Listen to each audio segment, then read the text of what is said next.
up the Irish Republican Army.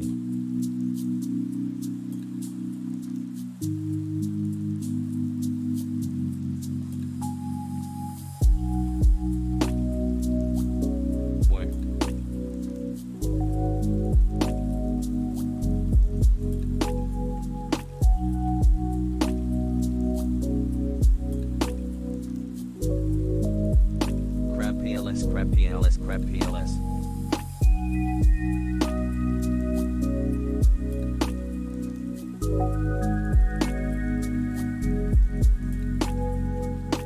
Seven months sub, that's older than Matt Gaetz' girlfriend.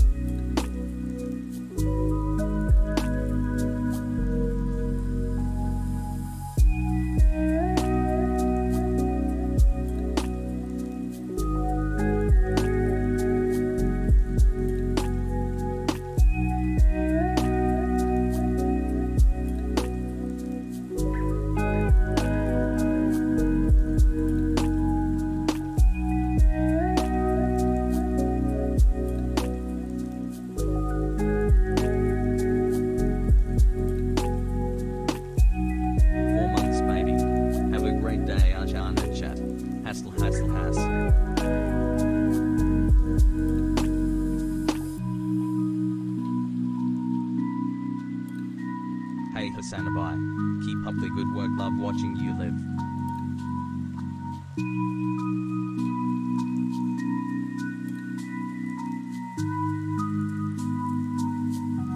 Should this be allowed to play without streaming? For example, I tuned into Tony this morning and found him playing with Hasan, but Hasan isn't live. I find this highly irritating because I prefer Hasan's perspective. Can NP admins do something about this? Attack on Titan ended today. Saj, I need a hug from Weeps in chat.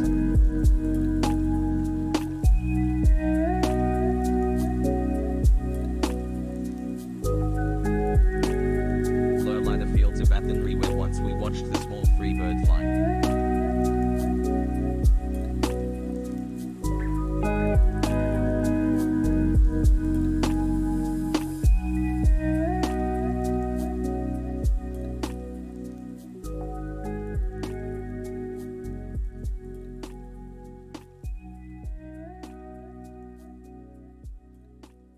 Pep Hassel has pause.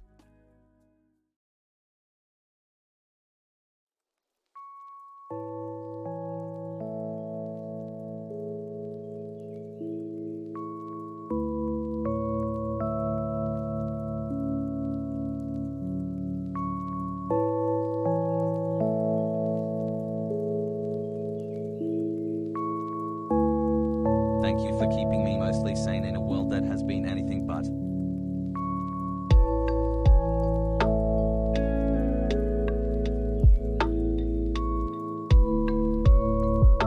Getting there.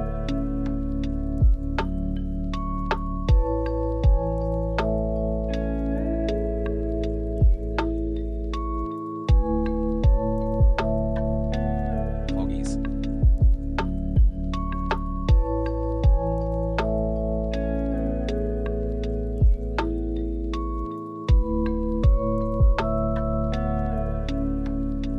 Tomato.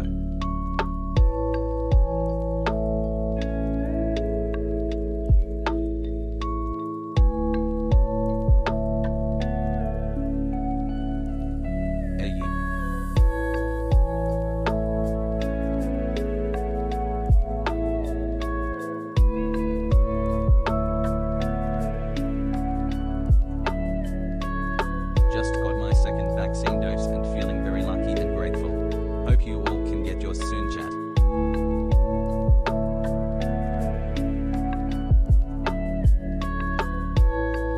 Hey.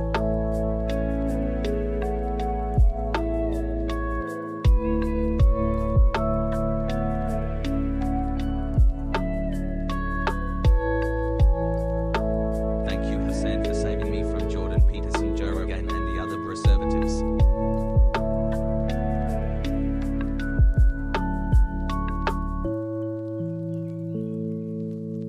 Has buff, has buff, has buff, has buff.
What's going on, everybody?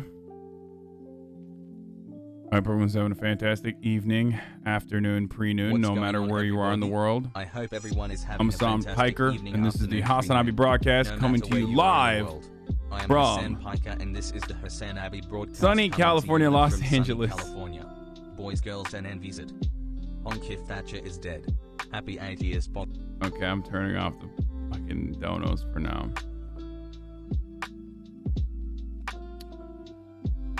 Coming to you live from sunny California, Los Angeles. We are live, boys, girls, and MBs, and I hope you are having a fantastic day. Okay, it is Thursday, April 8th, 11:02 a.m., and I'm right on time, boys. Right on fucking time. And I'm looking like a god dang tomato. Okay?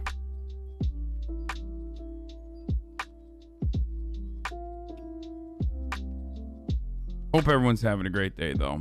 This is the part of the broadcast where I give you a little bit of personal news, so I'll just do that really quickly and then jump right into the news. Now, there's a lot that happened. There was a testimony from Dr. Chauvin in the George Floyd trial. We're going to talk a lot about the Chauvin George Floyd trial, obviously. There is some significant unrest in Northern Ireland, so we are going to talk about that as well, obviously. I think, wasn't this like the death anniversary of Thatcher today or yesterday, I think? Crowder decided to do a George Floyd test, basically. Yes, my tan is currently culturally appropriating Euro male culture. I know, well, technically I am somewhat of a Euro male myself. Anyway, personal news-wise, guys, not much has happened. I ended the stream at a relatively reasonable hour last night. I guess after yesterday's basketball shenanigans, and I fucking went to sleep like a goddamn log, dude. Okay, I went to sleep last night and I slept like I have never slept before. Okay, I slept like a fucking log, like I said. It was incredible.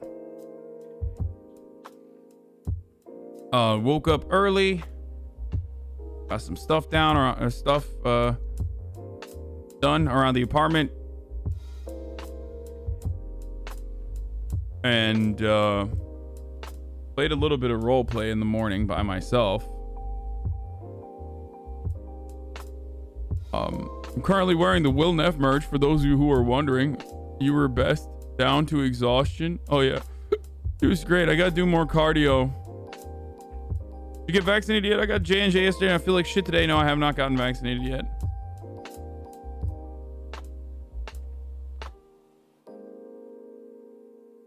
What is your explanation for this, huh? Yeah, this is a great troll, boys. This is a good troll. This is pretty funny. I saw this. Someone linked it already. Should our peers be allowed to play without streaming? For example, I tuned into Tony this morning and I found him playing with Hasan. Oh, it's been removed already. Low effort content, suggestion for streamers or servers, off topic, shitty memes. I mean, it was a meme. Gone already. Fuck. But it was basically you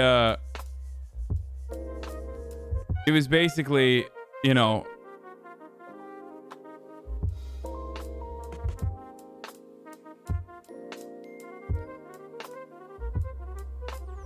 Cal State LA has walk-in vaccine appointments if you want to go there. Yeah, I heard. If you feel like shit after taking the vaccine, that means the vaccine is working. It is a troll. It is a troll. It's a funny troll, but they already yeeted it.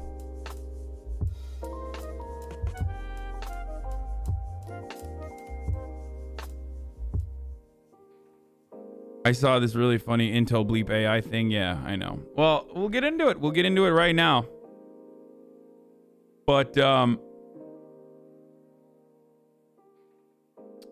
Yeah, I don't really have much personal news other than we might be doing basketball next Wednesday again with some special friends.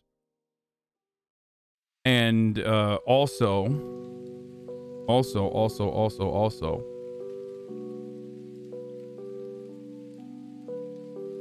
my God, I'm in pain. Okay, I'm in a lot of pain, guys. I'm in a lot of pain. Going outside, fucking great. Good stuff. Worth it.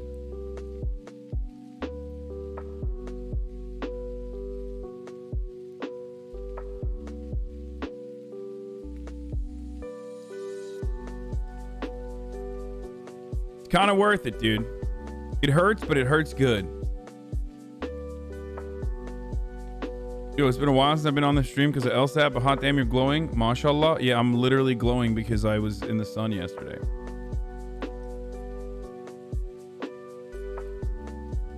I'm incredibly sunburnt currently. But ladies and gentlemen, I did fucking touch grass yesterday. Sorry to be a little ableist here, but I did fucking touch grass. Did you put aloe on? No, I didn't do shit. No, my pain is not about the sunburn. The sunburn's whatever. The pain is actually just muscle pain from just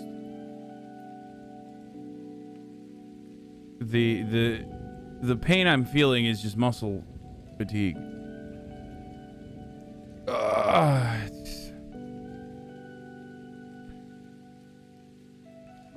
Anyway. There's breaking news on Matt Gaetz on the plea deal. There's a gun control executive order. There's a lot to talk about. We're gonna do it right now. I'm gonna fucking tweet it out and then we'll get started immediately.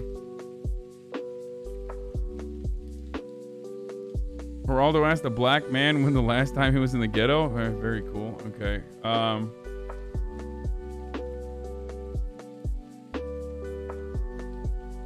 Daycare is open and I'm live. Derek, Chauvin trial updates.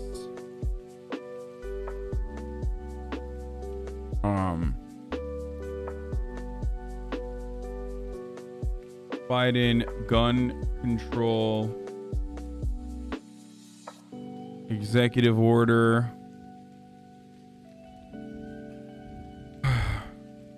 I know sunscreen is important. I'm just curious. You work out nearly every day, but why does basketball make you hurt more? I don't know much about exercise. It's a very different. So I work out every day, but the workouts that I do every day are entirely different than playing basketball. Basketball is one, cardio, and two, it's using different muscles, right? So the muscles that I use every day, when I'm working out, when I'm weightlifting, well, they're not going to get fatigued easily. But there are so many muscles. There are connectors. There are so many different muscles in my body that I'm using that I never get to use when I'm working out. Because, like, no matter what you do, it is virtually impossible to train at the gym when you're weightlifting all of the muscles that you would normally train when you're playing basketball. In that sense, isn't playing a sport better than hitting the gym? It depends on what you want. Like, if you never hit the gym, and it depends on your genetics as well, but if you never hit the gym and you only play sports, you might not. If you never weightlift, then you might not have the same body composition. If you always work out and you never play sports and never do cardio, you will get a solid physique if you're looking for like a, if you're doing it for the aesthetics, but you're not going to be healthy overall. You're not going to have like a lot of endurance. Nice bro science, dickweed. Yes, anytime anyone ever talks about fucking weightlifting and they don't have a PhD, they are doing bro science. You're right. Except if you asked PhDs, they would literally tell you the exact same thing. What I'm describing to you, without using like scientific terms or whatever, is just basically that different kinds of activities target different kinds of muscle groups, and it is nearly impossible to fucking target all of the muscles that you normally would when you're playing basketball when you're working out in the gym. It would be very difficult. Or my workout regimen, my lifting regimen, does not feature all of those same muscles. Anyway.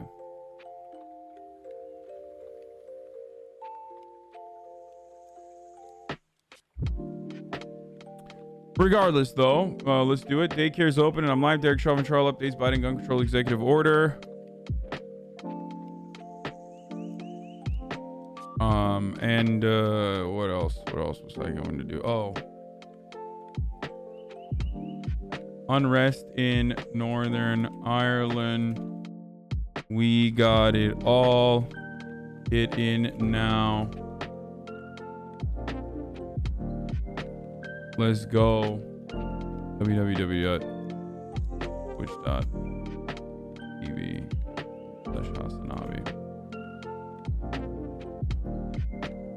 Okay. I love lifting and hate cardio. I squat deadlift 600 plus and bench nearly 400, but can't do it. But don't do enough cardio. I'm strong, but I'm not athletic. Hasan is right about this. Yes. Like, there's also weightlifting for strength, and then there's weightlifting for aesthetics.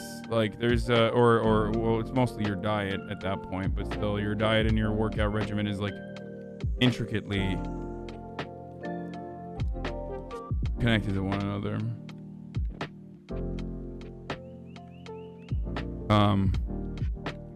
There's some new Boo Boo Bennett too, yes.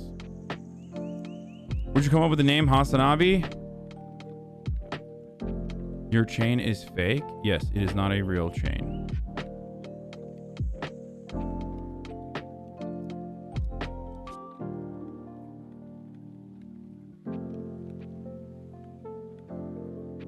Yo, cheers, talking about Northern Ireland. This has been building up for a while. It feels like the rest of the UK is ignoring us.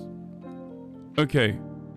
We'll do the Steven Crowder stuff as well, but let's get started. Okay, first and foremost, I'm gonna get started with the Derek Chauvin trial. Okay. So, Dr. Martin Tobin stimulates how George Floyd couldn't breathe, and the information that came out from Dr. Tobin's testimony is that Derek Chauvin kept, I think, choking him for nearly 3 minutes after he, or was it Dr. Martin Tobin who said that? Hold on, we'll look at it. Hold on, just let's walk through exhibit. Let's get started. I want to make sure that there isn't like actual footage. It's just the simulated footage. I don't know if they have the real footage as well. You know what I mean?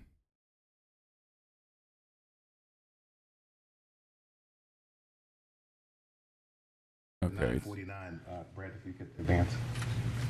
And doctor, tell us what we're seeing. Okay. Yep.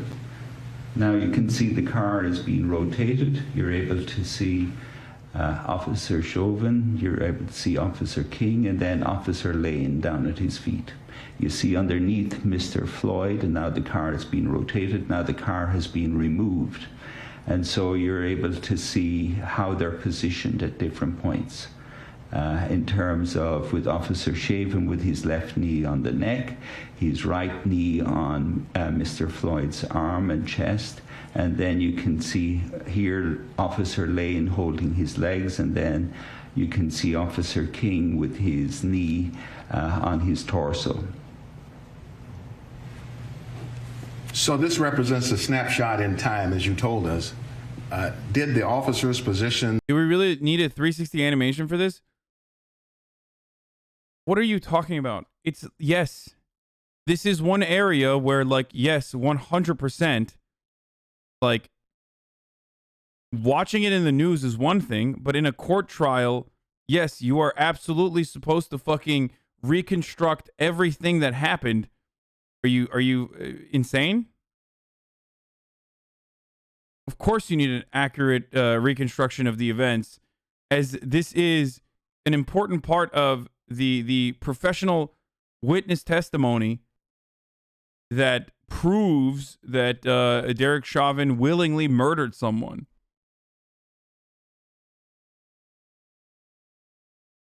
It's clear evidence. It's not like, you know, trauma porn or anything like that. And it's a little different.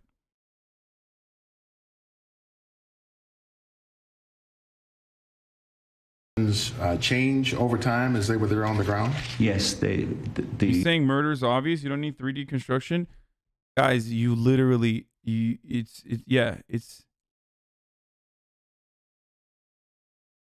still need it. Even if it's like caught in 4K, you still fucking, it's every little bit helps. The officers' positions changed over time, and also the position of Mr. Floyd himself changed over time, and these become relevant in how we evaluate everything. And was it something you factored into your analysis then? Yes. Did you consider where Mr. Chauvin's left knee was during the encounter? Yes. For Officer Chauvin's left knee is virtually on the neck for the vast majority of the time. And when you say vast majority, are you able to be more specific? It's more than 90% of the time in my calculations. There's certain times where it becomes difficult because you don't get a good view of where it is. So, for example, I know that an Officer Chauvin's right knee is on his back 57% of the time. The reason I'm not able to say for the 43% is that I don't get a good view. I can, other times, don't have a good view of exactly where it is. So did you focus on the first 5 minutes and few seconds? Yes, I focused on the first 5 minutes, 3 seconds, because that is up to the time that we see evidence. For those of you who don't know, Dr. Martin J. Tobin is a pulmonologist and a critical care physician from the Chicago area. And he was the first witness the prosecutors called to stand in the Derek Chauvin trial on Thursday. This morning. That's like, they asked him they're asking him as a professional witness to offer medical opinions, right? Because you can't have like the random person who's literally there be like, well, in my medical opinion, this is the expert testimony part of the trial, basically. Prosecutors asked if he had formed a medical opinion on what had caused George Floyd's death. Dr. Tobin said, Mr. Floyd died from a low level of oxygen, and this caused damage to his brain that we see, and it also caused a arrhythmia because his heart stopped, referring to the pulseless electrical activity or cardiac arrest. And to follow that up in this video, you're going to see this. He mentions that the low level of oxygen was caused by shallow breathing because of the fact that he was in a prone position, he was handcuffed, and Chauvin's knee was on his neck and back, and that contributed to the shallow breathing. The reason why they have to go through this piece by piece and describe it as best as you possibly can in ways that it seems like you're explaining to a fucking child is because, you know, you just have to do it that way. That's how you do it in court. It's also incredibly important testimony against expert testimony as a counter to the it must have been the Percocets in his system that actually ended up killing him. He's saying, no, we are removing doubts, as, yes, correctly, you pointed out. We're removing doubts that it was the opiates. It was the fucking knee on the person's neck while they were in a prone position with their hands being pulled backwards in an effort to restrict breathing as best as possible. Of brain injury. So if Mr. Chauvin's right knee was on his back from time to time, at other times it was placed where, in your observation? It was placed on his arm and then rammed into Mr. Floyd's left chest. So really, whether you're making a distinction of whether the knee is on the chest per se, or whether it's on the left arm and rammed in against the left chest, from the point of view of breathing, the effects are extremely similar. So let's turn to the number one on the. Oh yes, they're on the dot cam. So I wanted to turn back to the notes that the number one here that written down for the reasons you told us for Floyd's low oxygen, Mr. Floyd's low oxygen, handcuffs and the street, to talk about the first one.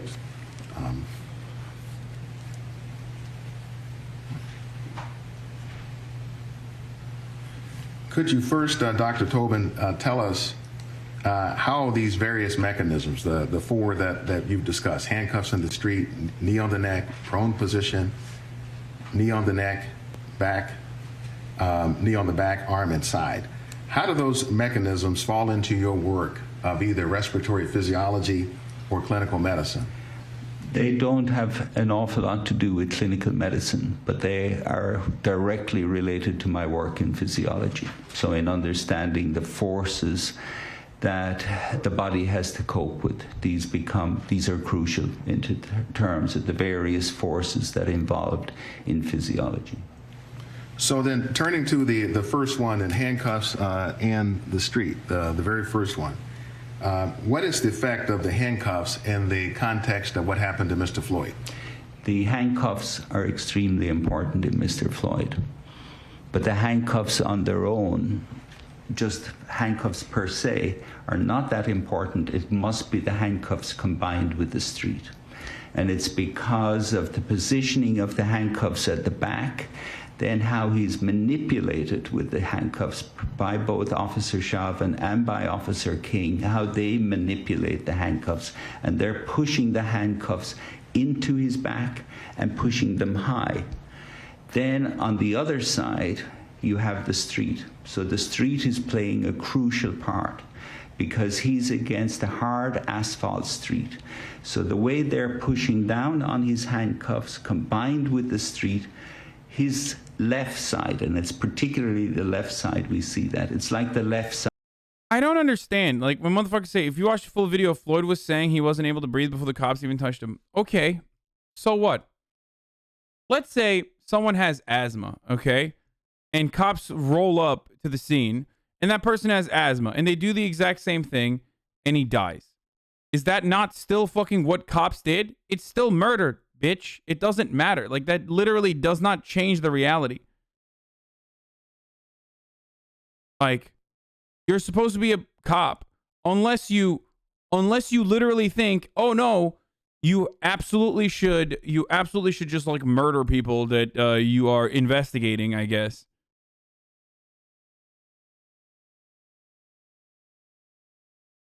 Side is in a vice. It's totally being pushed in, squeezed in from each side, from the street at the bottom, and then from the way that the handcuffs are manipulated. It's not just the handcuffs.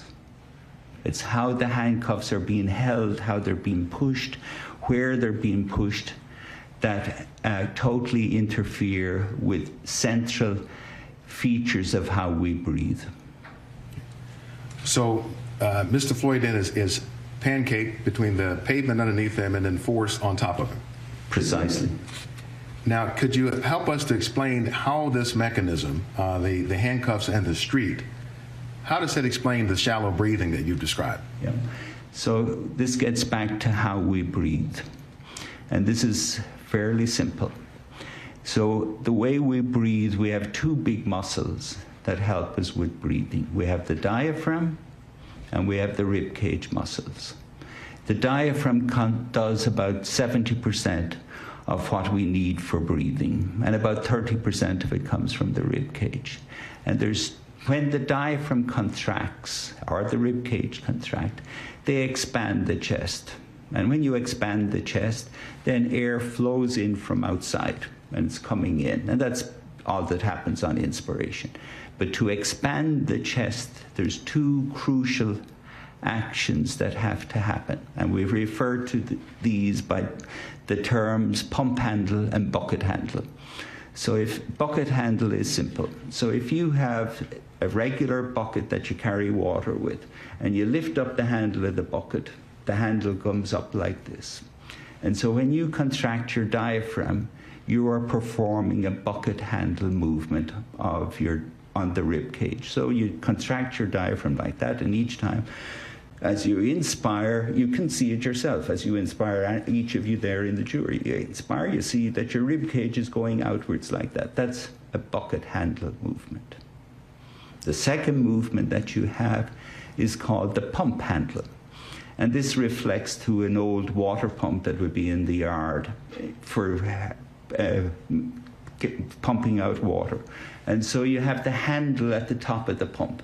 And you lift up the handle of the pump each time, and the water comes out the spout at the bottom. So you're filling up, getting your container of water. So with that action, you're lifting up here. This refers to the front to back movement of the chest wall. So with the pump handle, your chest goes out with each breath. And so you can do it yourself. As you take a deep breath, you can feel that front to back, you're expanding your chest. The front to back expansion of your chest is with your pump handle. At the same time, you're doing both of them at the same time. At the same time you're doing that, your chest is expanding from side to side, and that's with your bucket handle. So both of these are occurring, and these are vital. Without these, you can't breathe. If you don't have the bucket handle working and the pump handle working, there's nothing happening. There's no air going to get in there.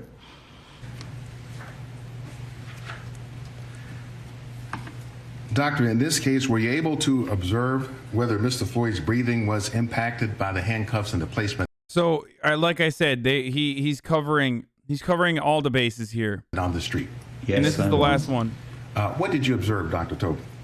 What I observed is particularly is in terms of the hands of the police and the handcuffs, particularly on the left side. So they were forcing his left wrist up into his chest, forcing it in tight against his chest, forcing it high up.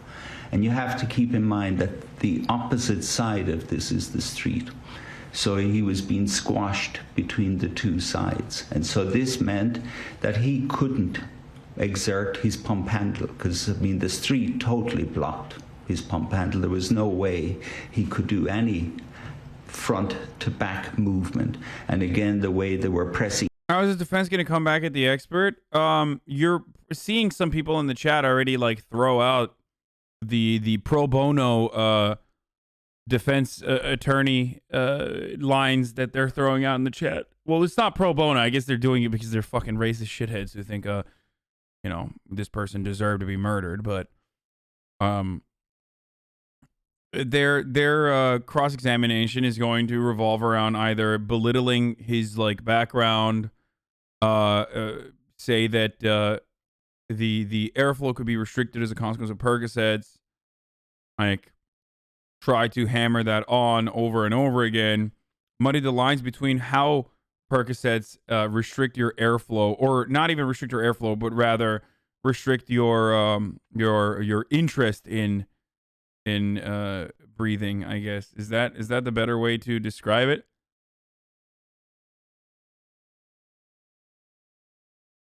In on the back, there was absolutely no way being that he racist could is do his own any reward, brother. movement. Then, in addition, because of the knee that was your respiratory rammed in drive, against yes, the left side of his chest. Sometimes the knee was down on the arm or in against the chest. So this would have the same effect. So basically, on the left side of his lung, it was almost like a surgical pneumonectomy. It was almost to the effect as if a surgeon had gone in and removed the lung. Not quite, but along those lines. So there was virtually very little opportunity for him to be able to get any air to move into the left side of his chest. So he was going to be totally dependent on what he'd be able to do with the right side. Have you selected any footage from the body-worn cameras that you feel depicts Mr. Floyd's struggles to breathe? Yes. I'm going to show you what's been marked as State's Exhibit 944. And first, would you describe what it is? What you're seeing here is on the... Dr. Tobin, the jurors aren't seeing it yet. It's just describing it for the record. This is just for foundation on what it is. They will not see this. I'm describing what I'm seeing. For now, yes. Yeah, okay, that's fine.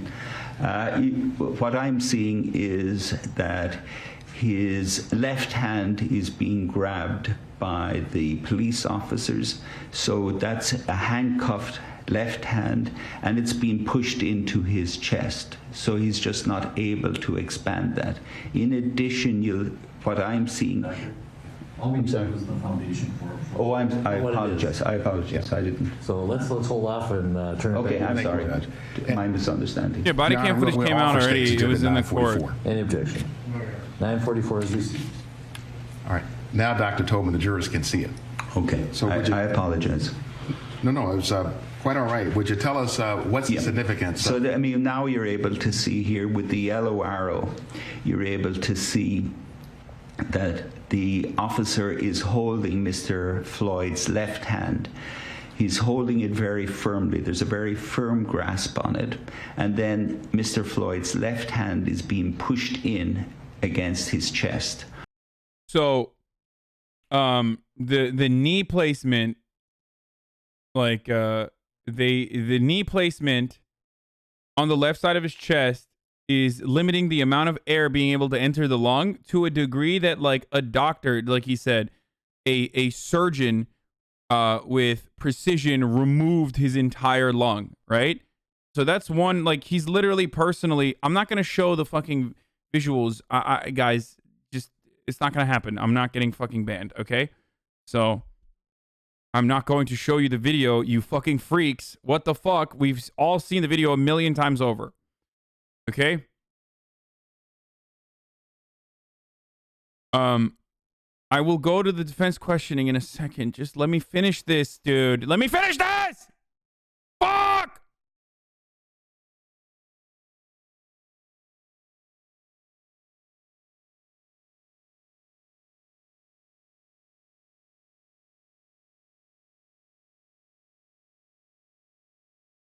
So fucking stupid for reading the chat. Anyway. And he is currently describing the right hand and wrist locking and locking of the Derek Chauvin's right hand wrist locking George Floyd's left hand up against his torso. That's further restricting his airflow. Also, we're able to see just on the side that Officer Chauvin's knee is coming in, and that's compressing in against his side as well. So the ability to expand his left side here is enormously impaired.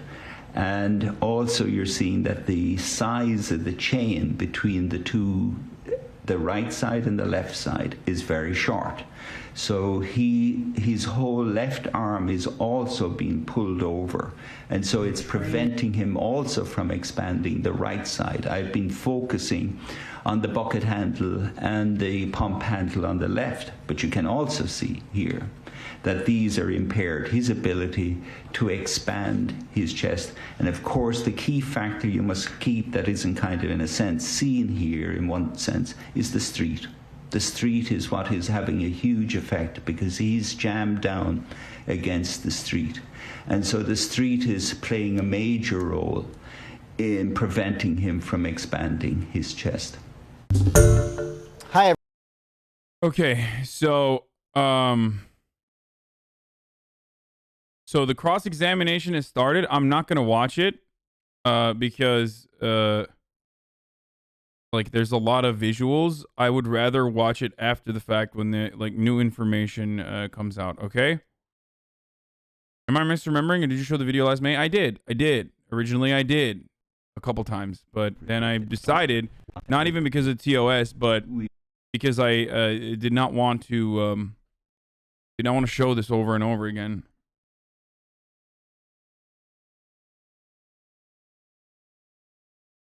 Three officers worth of street? No, 3 officers are fucking like slamming him to the street, pushing him further and further into the street. Okay. No, he's not saying the streets is the reason why he died, guys. He's saying that the cops are using the street as a weapon. Okay? They're saying that he's saying that it's not the fucking, it's not anything else. It's not like it's not the fact that like he had Percocets in his system or anything like that. They're saying that he was being choked. He was being choked on purpose by cops.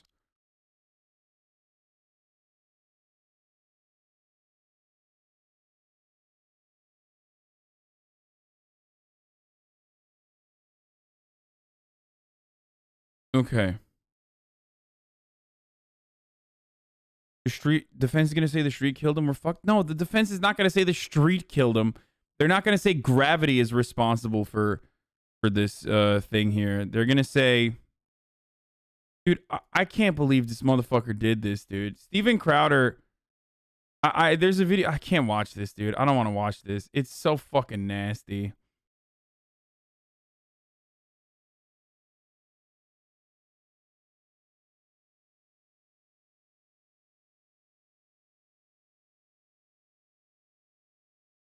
Steven Crowder recreated the entire thing, and there's like literally the video and footage on the corner of him. Like, here, I'll show you like bits and pieces of it. But there's in that corner, there's also like fucking literal footage as well from time to time of a real man being murdered, and he is basically recreating the murder that took place.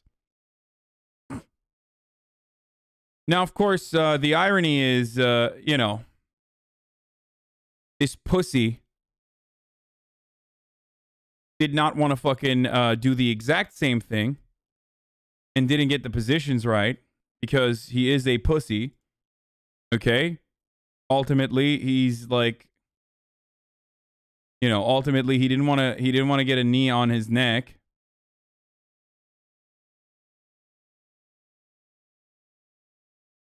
Let's hear what he Angle the proper position. Yeah, I don't remember if he had his right knee on his low back, is what I'm saying. So that's the thing that I think that's is a the little part bit different. too. That the is right different, knee? You yeah. aren't even allowed to ban evade like he does with the second channel. Oh, this is the Crowder Bits channel, right? Yeah.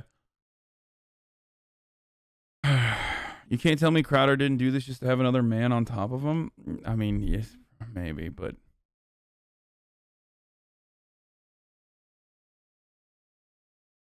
yeah, guys, it's the same when you hire people. It's like saying BDSM is the same as being murdered, dude.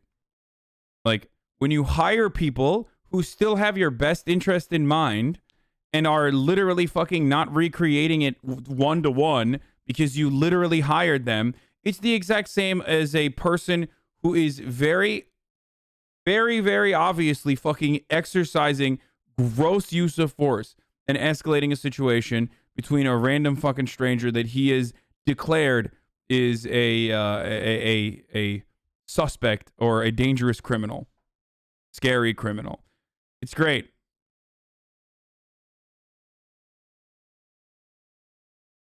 And even if they were actually fucking, here's the difference.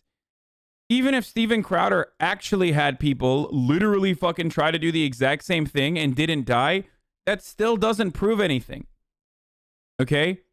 Like, even if he did the exact same thing and did not die, that still does not prove anything. The reason why it does not prove anything is because Steven Crowder is not George Floyd. You understand? Like,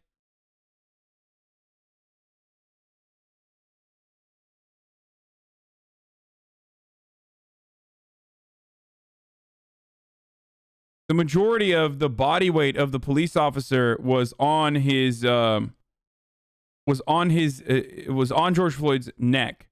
The majority of the body weight of the other cop here, this is the shoe on head. I'm not going to show you the full tweet because it shows the actual footage. The majority of the body weight of this cop or this fake porn cop is literally over his own heel. He's not even fucking kneeling with the entire force on his neck. Obviously, he's not doing that because he's not going to do that because he would fucking murder him. That is straight up great evidence to show that this was really fucked up and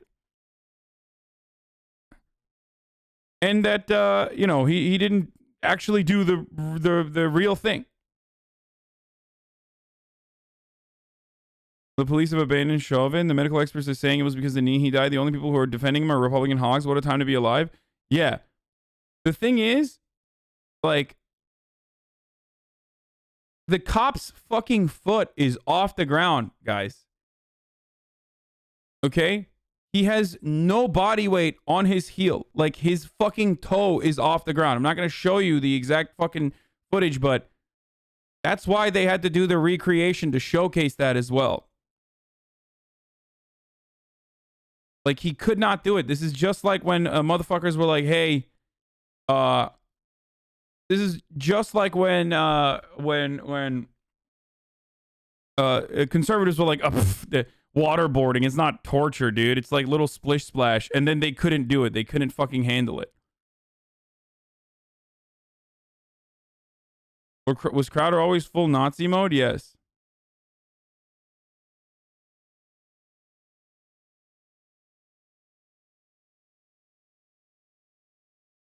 Anyone still saying not guilty at this point will not change their minds and should be ignored? I agree.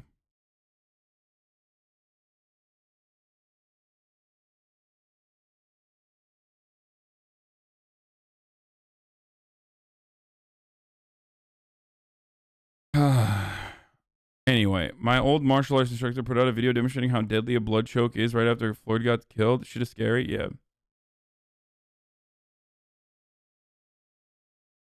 So, I always wonder with waterboarding, what if I was really thirsty and just drank all the water they were pouring on me? The whole point is it's simulated drowning, my friend. You can't fucking drink all that water. You know, they don't just like dump water in your face, right? They literally put a fucking piece of fabric over your entire face so that you can't do that. You can't just like drink it.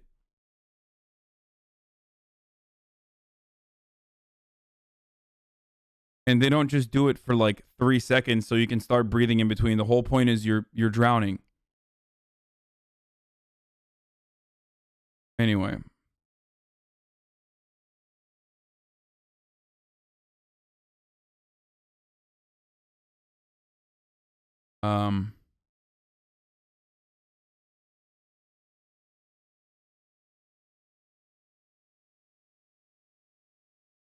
Okay, so hold on. Let me turn these off before I like accidentally click on them. Yeah, so that's where we're at with the Chauvin trial. The trial is currently ongoing still.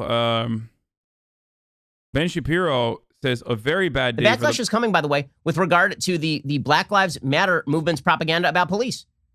The backlash is coming because it turns out that crime rates have been rising dramatically around the United States. Yeah, guys, crime rates is rising dramatically around the United States because cops just simply don't have as much money as they did. It's the $1 million that they were able to take away from their fucking $700 million budget, right? That's really putting a dent on the crime rates increasing, and not the fact that we are in not a fucking V-shaped recovery, but a K-shaped recovery as a consequence of this pandemic, where white-collar jobs have that feature people being able to work from home have been able to not only fucking recover but literally add more wealth onto their pre-existing wealth. The middle class is doing all right, whereas everyone below the middle class is getting absolutely fucking dominated, and therefore most likely more interested in trying to survive. That is definitely not the reason, obviously. That can't be the reason. It's because cops can't fucking buy a rocket launcher. You know? U.S., according to CNN, saw a significant crime rise across major cities in 2020. According to CNN, major American cities... I just don't understand what that take is because, like, cops don't even fucking stop crime. It's such an idiotic point. Like, cops literally do not stop crime.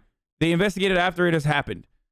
The only thing you can say is, like, I guess they create a deterrence or they instill a fear upon people and stop them from doing crime because they're around, but they're still fucking around. Cops don't prevent crime, though. What do you mean? You mean they don't? Yeah, they don't fucking like prevent crime from happening. They don't stop crime from happening for the most part.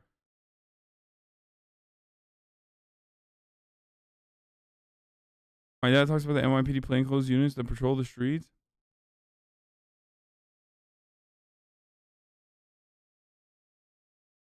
Not getting notified you're live? Okay, well then look for all my Instagram. I posted on my Instagram that I'm going live. I posted on Twitter that I'm going live.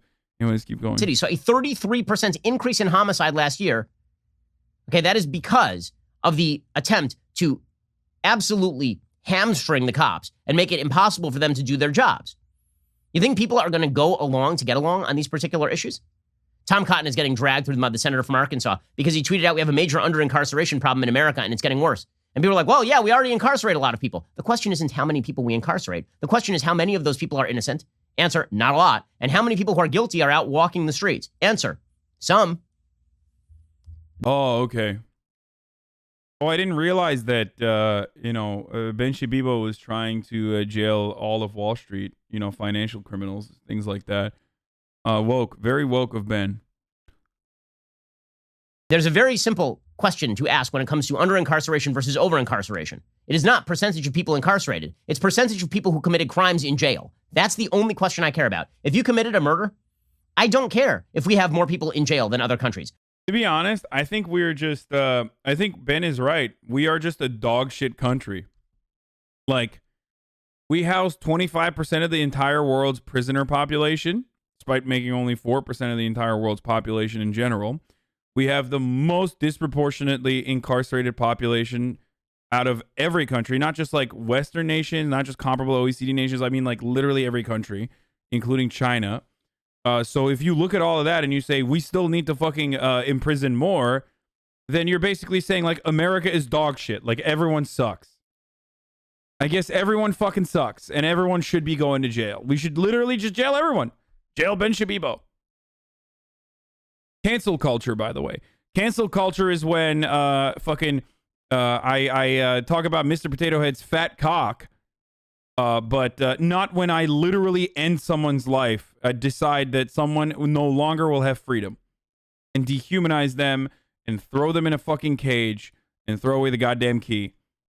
That's not damaging. What's really damaging is the fucking Mr. Potato Head's pee-pee and Dr. Seuss. You should be in jail. You committed a murder.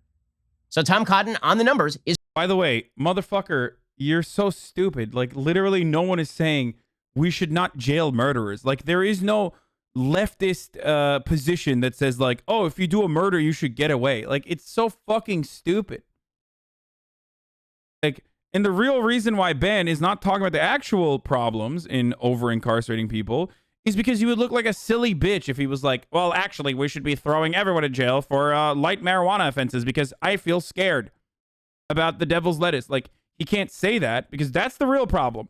That's the real problem with over-incarceration is that, like, sure, there are rapists, murderers, like actual fucking violent felons in jail. Of course there are, because we're a big country. There's a lot of socioeconomic conditions that factor into violent crime that we will never address. There's systemic racism, but that's not the reason why people are like, we have so many fucking people in jail and this is not good.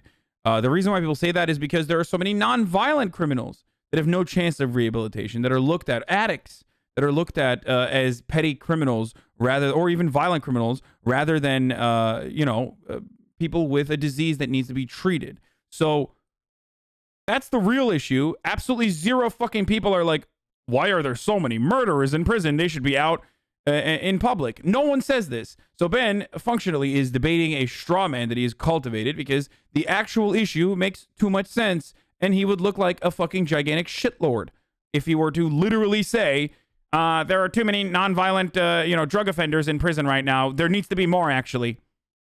That'd be really fucking stupid if he said that. Is correct. If there's a 33% increase in homicide, that means too few people are in jail.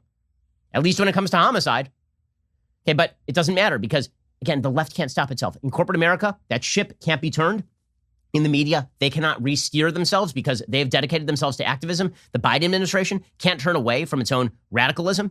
Yes, the Biden administration is saying we should give less punishments to homicide.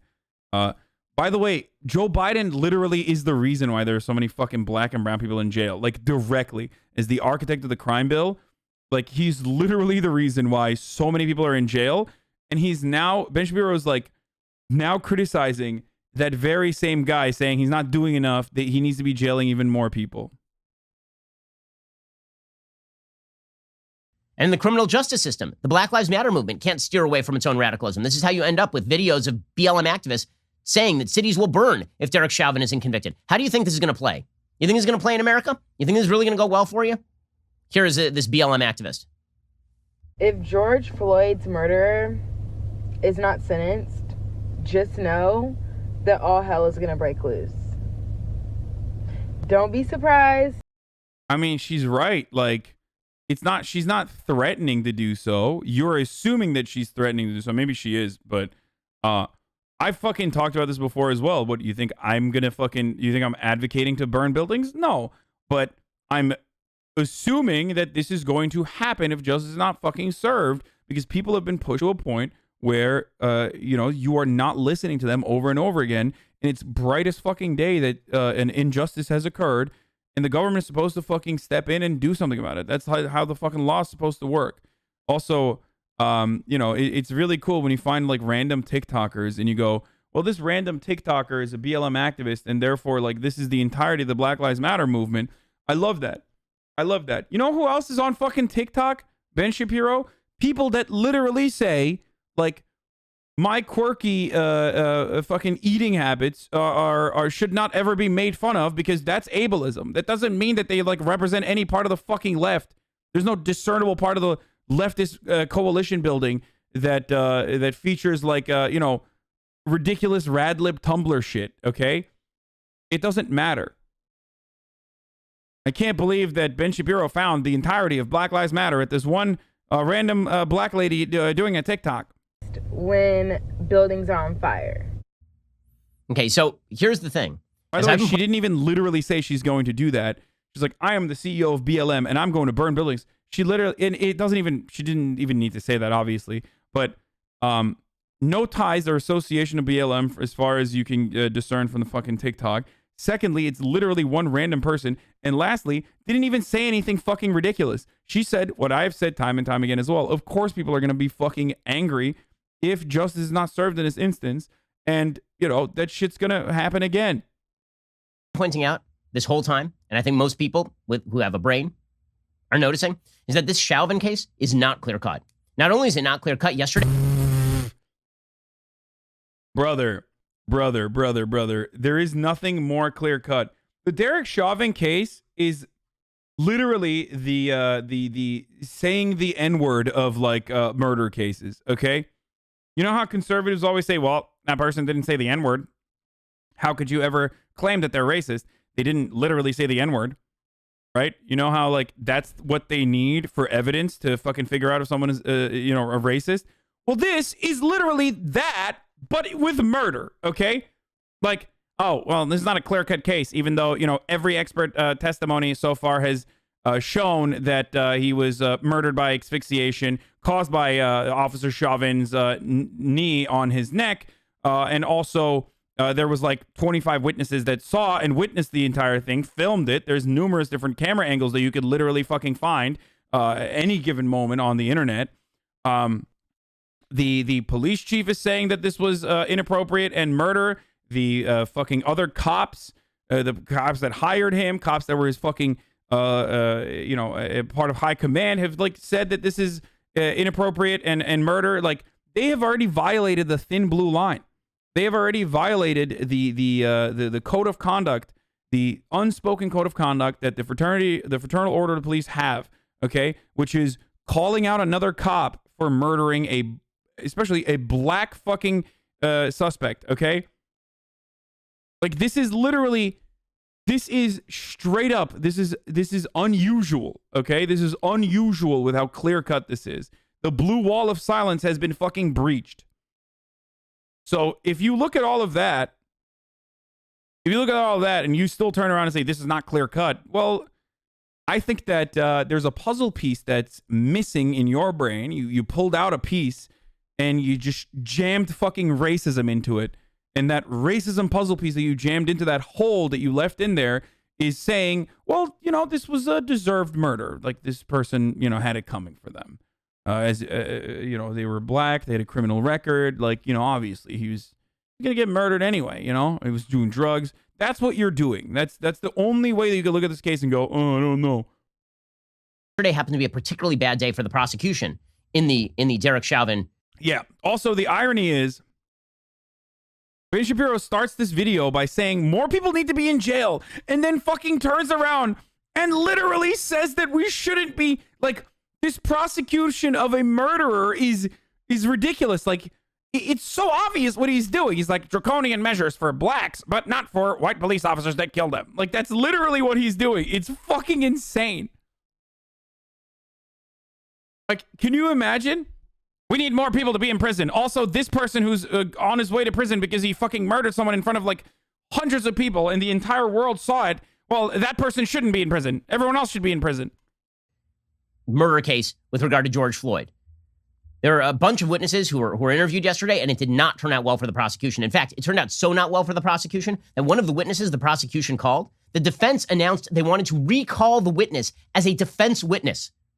That's how badly it went for the prosecution. You know the prosecution is doing a crappy job when they call a witness, and the defense cross-examines the guy, and they're like, you know what? We like you so much, we want you back on our side.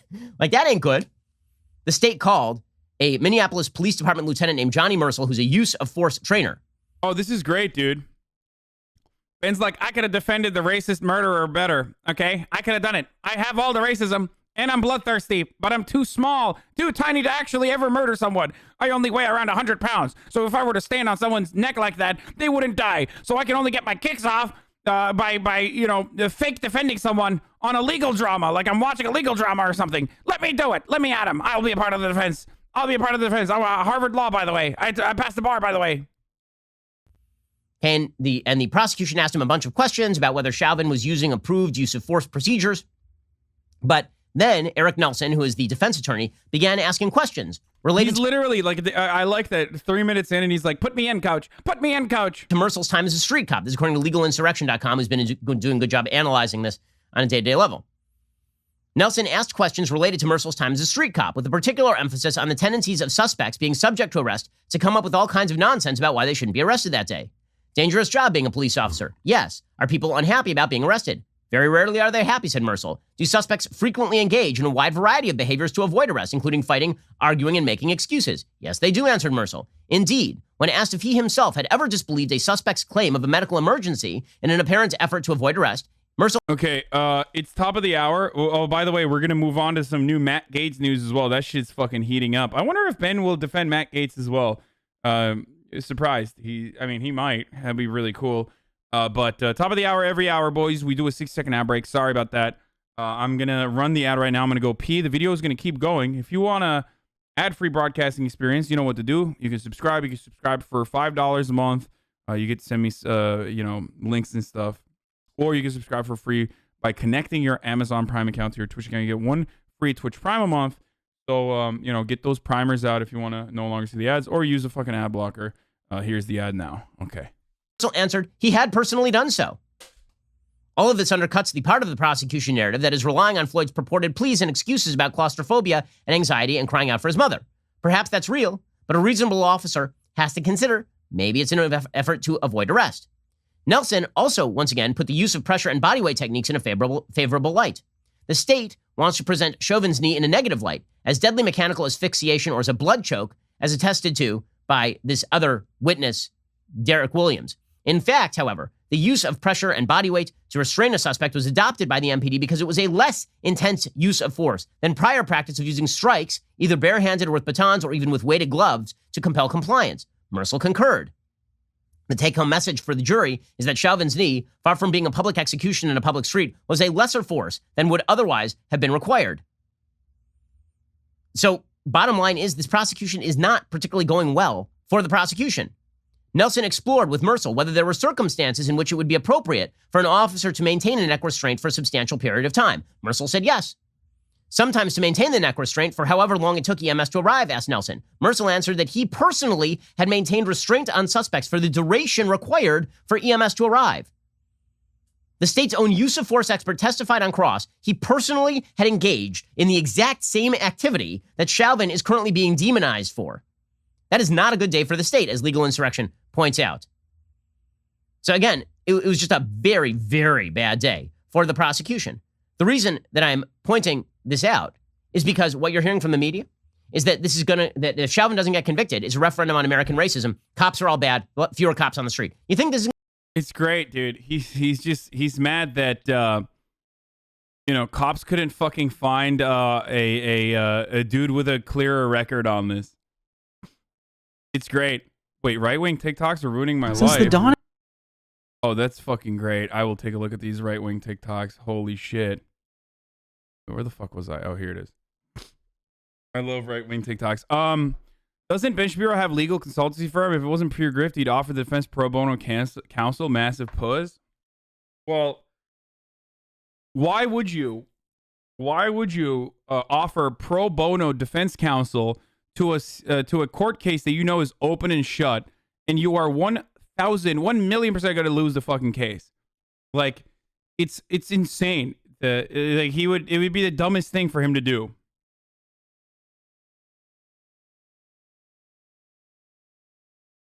I like that. I like that the argument from Ben Shabibo is literally, though, that you know, it's not open and shut. No, it's open and shut in the court of public opinion, and even in a legal, even from a legal point of view, it seems very, very fucking.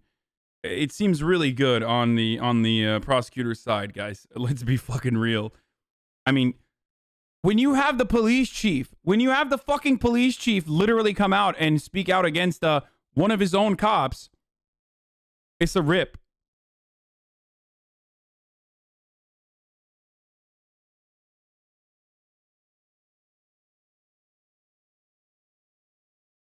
Isn't going to backfire? It's going to backfire. It absolutely will backfire on the left, because all they would have to do is say, listen, we're going to look at the facts of the case, and we have a jury system for a reason. They can't do that. They have to say that this is deep American racism, regardless of whatever the evidence shows. And again, it wasn't just that it went badly for that state's witness. There's another state's witness, MPD Officer Nicole McKenzie, who's the medical support coordinator. According to Legal Insurrection, McKenzie did really poorly. On direct, the prosecutor had McKenzie testify about how officers had a duty of care to suspects, that Chauvin had CPR and other training that would qualify him to provide emergency care, and that such care must be provided by the officer, even if an ambulance had already been called. Isn't it true, Nelson then asked McKenzie, that you train officers to consider not just the suspect, but the totality of the scene? She said yes. Isn't it true that police officers have a competing duty of safety to themselves, partners, bystanders, paramedics, to the point that if the scene is unsafe, if the officers haven't already announced a code 4 all safe, EMTs will stage a distance away until they are told safety has been achieved? Yes, said McKenzie. Isn't it true safety concerns might not come from the suspect, but from the crowd? Yes. Okay, and by the way, the mob was there shouting at... The mob, a.k.a. more black people. It wasn't just a black suspect. There were also other black people around, guys. So the mob, he's literally verbatim vomiting out what the prosecution has tried to fucking say. So, I mean, what the defense has tried to say so far. He's literally just trying to do that. He is so great. It's great. I mean, that's why we have tape shouting at Chauvin the entire time, which prevents the EMTs from getting it. All of this. Yeah, no, I wonder why they were shouting at him. Oh, because they were witnessing a murder happening. Because that's what you're supposed to do. And they were fucking right, by the way. They were literally right. They were witnessing a murder happening, and they were trying to stop the murder from happening.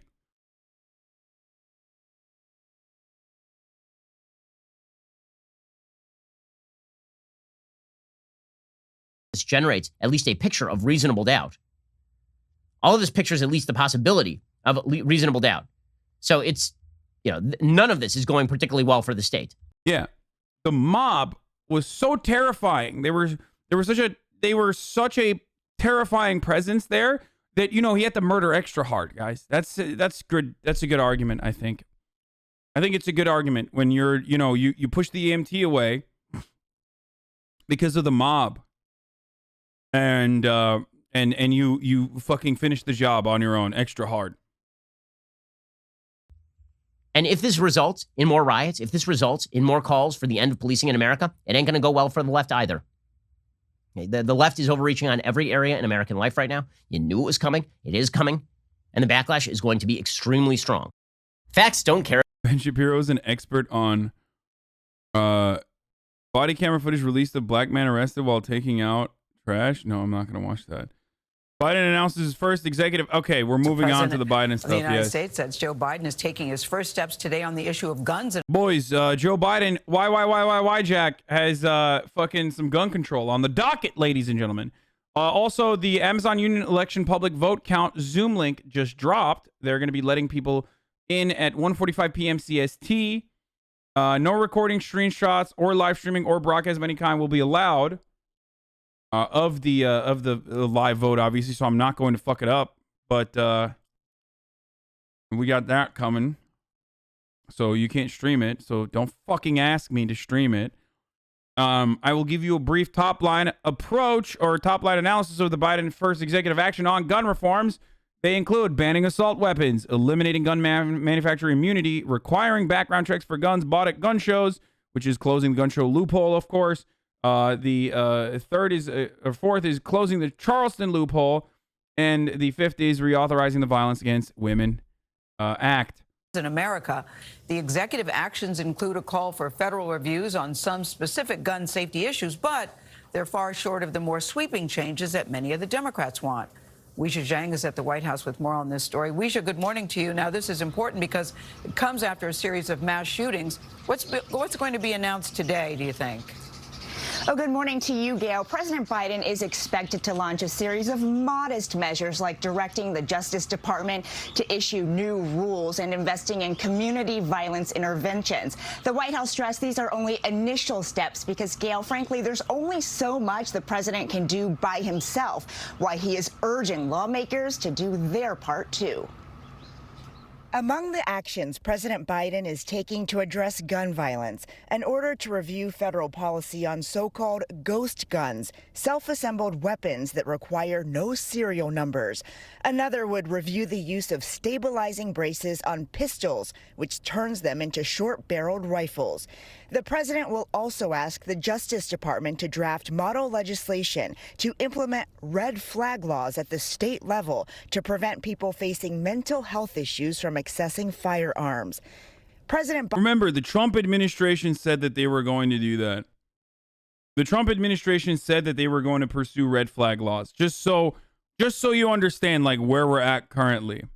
Biden also plans to nominate gun violence expert David Chipman as the next director of the ATF, an agency that has not had a permanent director since 2015. I don't need to wait another minute, let alone an hour, to take common sense steps. Recent mass The Second Amendment is the last line of defense against these bastard criminal cops who have a monopoly on violence. ...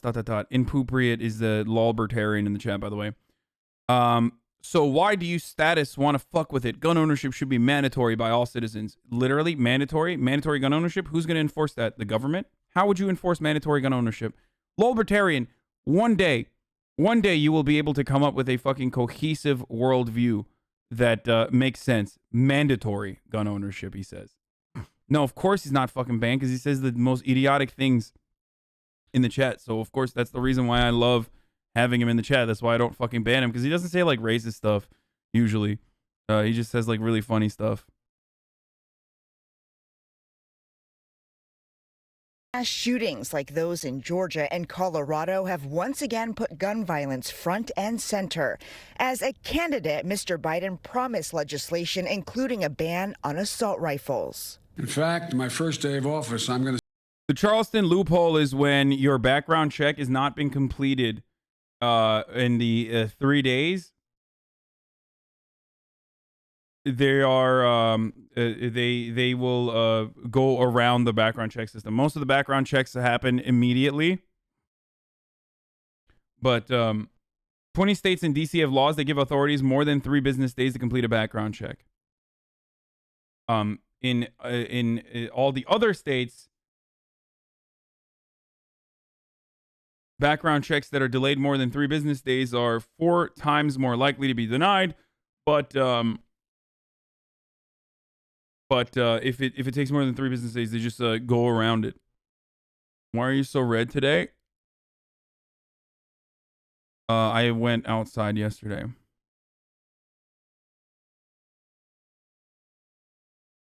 Why are you against Americans being able to protect themselves from cops? The thing I always say and people fail to recognize this, is that gun control comes with police gun control as well. Okay? I believe that any sort of restrictive gun control measure has to be side by side paired up with restrictions on cops as well. Like, I think everyone should have less guns. There should be more control and more regulation around guns. People that only people who demonstrate that they can use a gun safely and securely and properly should be able to have a gun, like a driver's license. Okay, and then you can move up classes too. If you want to have like a fucking assault rifle, for example, you get a different. If you want to get an AR-15, you get a different specification on your license. That's one. And two, some people just should not be able to have guns. Okay.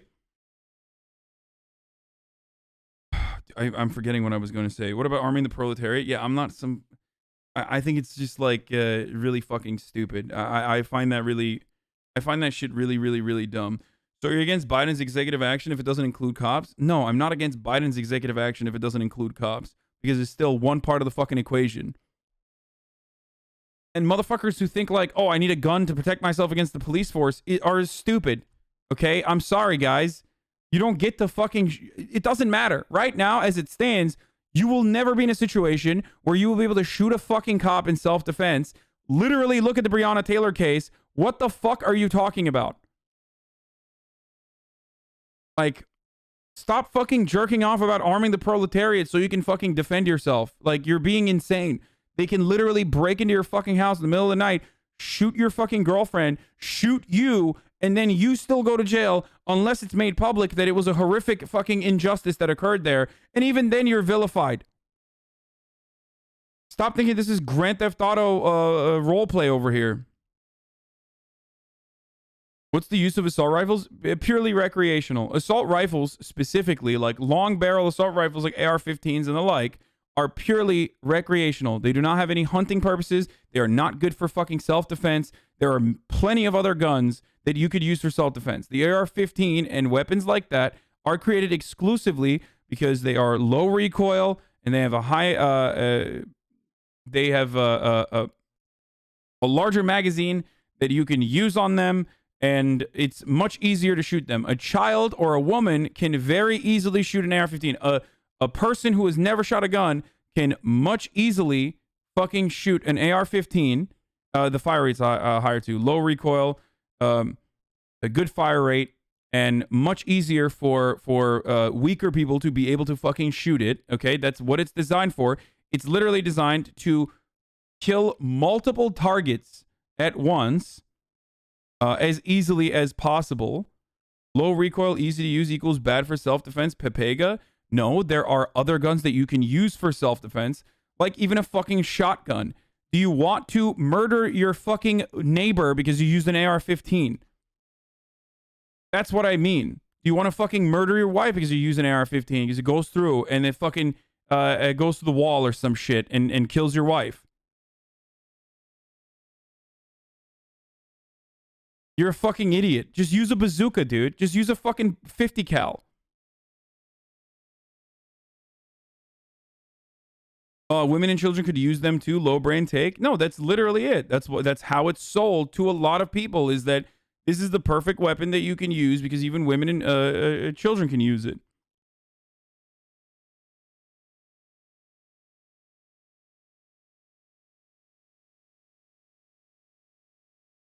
Low recoil, long range. That was the design behind it. Yes, and you can use that. You can kill multiple targets at a time. The only fucking self-defense instance that would require an AR-15 over a shotgun or a fucking pistol. Are you ready for this? The only self-defense instance that would literally require you to use an AR-15 instead of a shotgun or a pistol is, or any sort of like, you know, single fire fucking rifle that you would use when you're hunting or anything like that, is if you had a death squad invading your home. You had multiple assailants coming in and you had multiple targets that you needed to kill. And they were coming in from a long enough distance that you saw them from ahead of time like a fucking rebel army, and you have your AR-15 and you're perched up and you're just fucking clapping this death squad, okay? That's the only instance where an AR-15 would be better than like a bolt action or a shotgun or a pistol or whatever the fuck people used to use in the very, very low chances that you have a home invasion or some shit and you need to defend yourself. What happens more frequently is accidental gun deaths because of accidental discharge, or you fucking end up shooting yourself in the toe, or your baby fucking kills you because your baby fucking shoots you in the face. What happens way more frequently is people committing suicide because they have a gun at home and it's easier for them to use it with. Sorry, trigger warning. What happens way more frequently is if you have a gun and you pull it out because you're trying to defend yourself, but you're a fucking idiot, you have your gun stolen, and now boom, you basically gave a criminal a gun that they can use in doing other crimes. You just leveled up a criminal, okay? Having a gun in an altercation makes it way more likely to fucking turn the altercation more deadly, more violent. That's just the way the mafia works, boys, okay? That happened to me in RP last night? Yeah, sorry. That was probably me and Raymond. Someone was doing a fucking oxy run and they had guns, so I stole their gun and so that I could use their gun because I don't have a gun license in a video game. So, yes, when we rob people, we take guns off of them so we can have guns.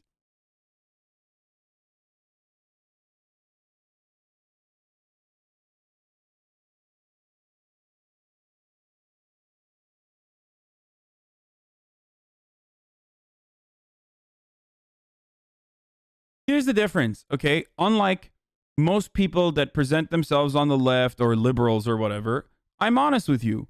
I like guns. I like shooting guns. I think shooting guns are fucking fun, okay? I think guns are kind of cool. They're kind of poggers. I will admit that to you, okay? But ultimately, they're a fucking hobby, okay? They are a murder dildo. It doesn't have any utility beyond ending organic life.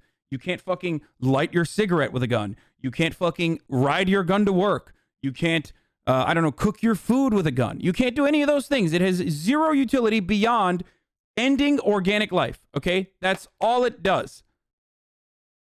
But it's a lot of fun when you're shooting targets and shit. Self-defense utility is an idiotic fucking counterpoint because it doesn't actually provide you, like, any legitimate reason when you have self-defense. We don't live in the Wild West. You don't need a situation where you like literally have to fucking do self-defense. And even if you wanted to do self-defense, there are plenty of guns that you could actually use to do self-defense that are better than the AR-15, unless you want to, again, blow through your fucking drywall and murder your wife.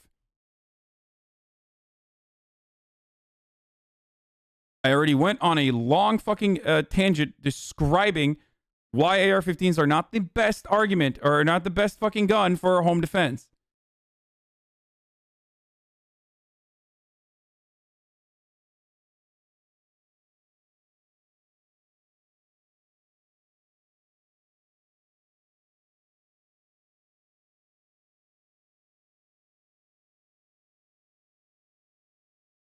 At least admit it. You like shooting a murder dildo. It makes you feel powerful. It makes you feel like you got a big fucking throbbing cock. You got a second cock in your hand, okay?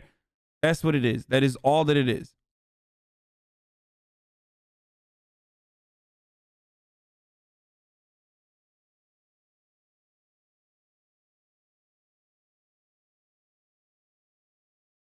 To send a bill to the Congress repealing the liability protection for gun manufacturers, closing the background check loopholes and waiting period.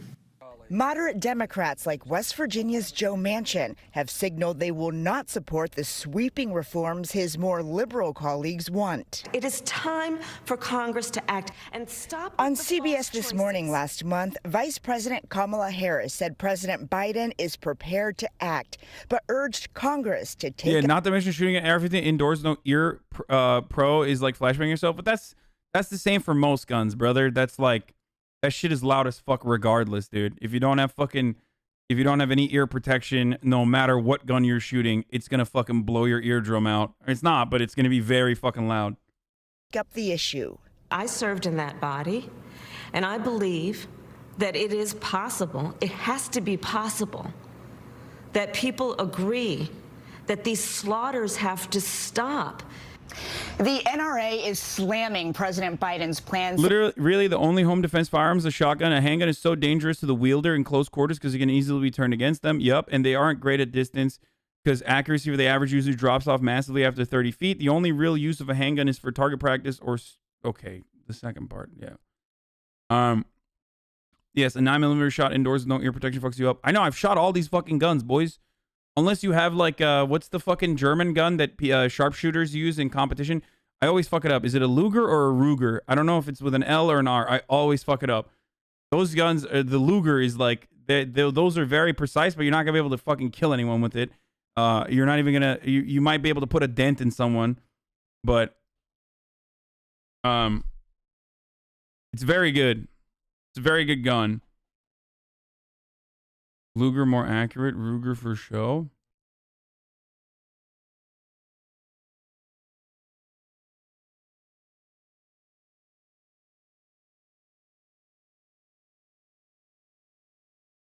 Lugers blow up after 2 shots, LMAO. Ruger is the 22 LR target pistol. Yeah. It's very good. It's the most precise handgun I've ever shot. Out of all the handguns that I've shot.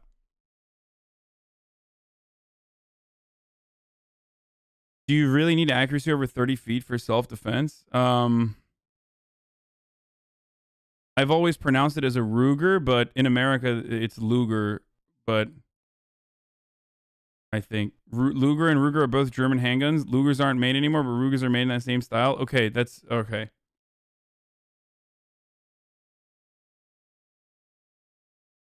Anyway, so the point I was trying to make is if you're against the shit that I'm saying, if you're against the shit that I'm arguing, you're literally a bad gun owner. Like you are the problem, okay?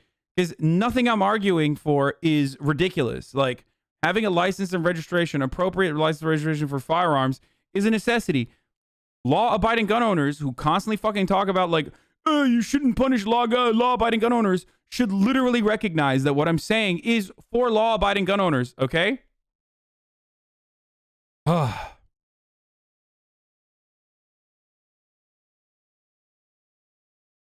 find it really strange that people... Yeah. Ex-NFL player Philip Adams dead by suicide after killing 5 in South Carolina. Yeah. This happened last night.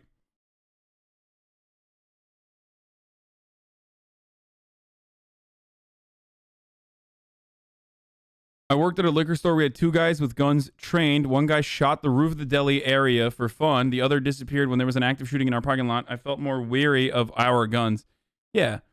For the record, like, I mean, it's the same shit. You have cops who are fucking trained for using their weapons in a moment's notice when they have to, and they fucking run away. Look, it happens.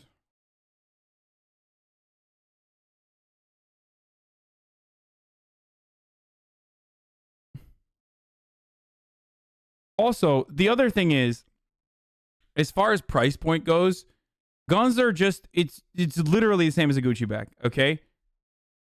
Guns are closest to people that fucking go out and buy Gucci bags and like Gucci fucking belts and shit like that. They are similar in price. The only difference is like Gucci gives you extra swag, okay? And you can't really kill someone. It would be very difficult to kill someone with a Gucci belt. Like, you'd have to fucking wrap it around their fucking neck and shit like that. So, you know, just letting you know. Like, when motherfuckers are like, oh, I have this gun for safety, it's like, no, you don't. You have it because you don't want to buy a Gucci belt. You're a gun weeb.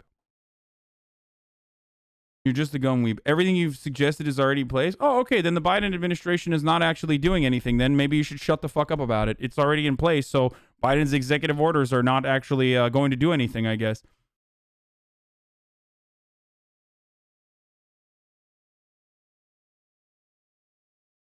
AR-15 is one shot at a time? Oh my god, dude, no way. I had no idea. Thanks, dude. Your gun takes are hotter garbage than the surface of the sun. Okay.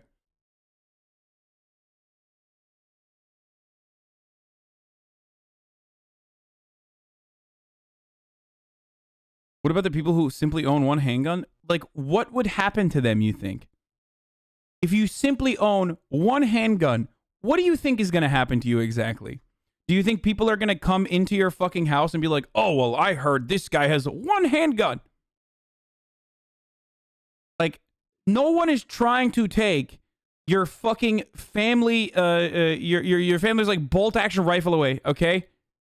It's so fucking stupid that people literally think like, oh, you know, Barack Obama's president. I guess literally my fucking, my handgun that I've shot like only in the range is going to be taken from me. You're so stupid.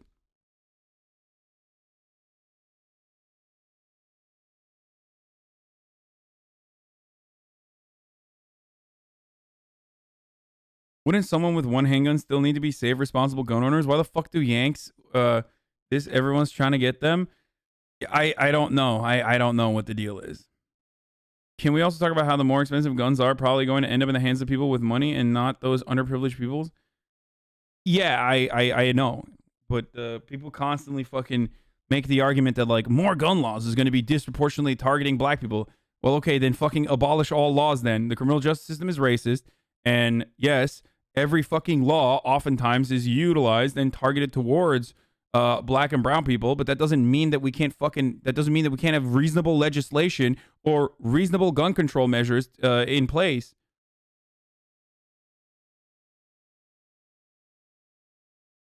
I'm seeing lefties on Twitter talk about how gun control is anti-black. I know, I already mentioned it.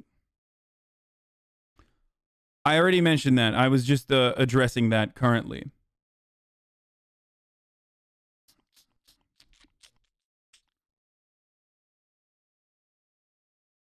Okay. Saying that they could require law-abiding citizens to surrender lawful property. The association promises to fight, but gun control advocates like the group Every Town for Gun Safety say this is a victory that will save lives. Tony? Damn, Temujin says, chat, I graded your essay. Pause champ, you failed. Pago, you failed, chat. You fucking failed. Your essay sucked. Okay, here is the entire statement from earlier. Actually, I don't want to watch this. It's sleeper as fuck. We already talked about it. Okay. Donald Trump has officially broken his silence on Matt Gaetz. Let's see. Embattled Congressman Matt Gaetz is now getting a boost from former President Trump, who just released a statement insisting they never discussed a preemptive pardon. Gaetz is fending off a federal sex trafficking investigation and allegations he had a... Fucking owned. Fucking owned, boys. Absolutely owned. That is not looking good. It is not looking good for Matt Gaetz, dude.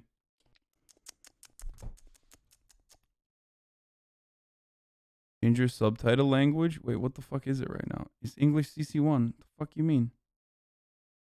Sexual relationship with a 17-year-old girl. CNN congressional correspondent Ryan Nobles has the latest.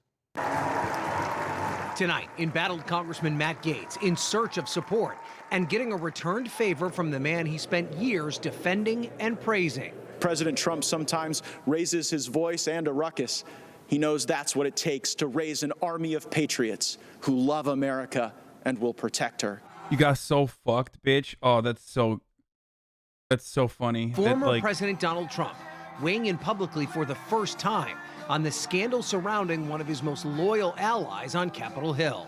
Trump responding to reports confirmed by CNN that the Florida congressman approached allies to the president requesting a preemptive blanket pardon for himself before Trump left the White House. Trump today denying Gaetz ever asked him personally for a pardon, and then saying, quote, "It must be remembered that he has totally denied the accusations against him." It is a horrible allegation, and it is a... Listen, Tucker, if I can't be a libertarian and express my genuine political opinions by dating a 17-year-old, potentially, allegedly, then what? Then goddamn America, Tucker. I mean, this is the quintessential libertarian, American libertarian practice that you want to abolish? Tucker, might I also suggest that I am white? And when brown people do it, of course, we are completely against it.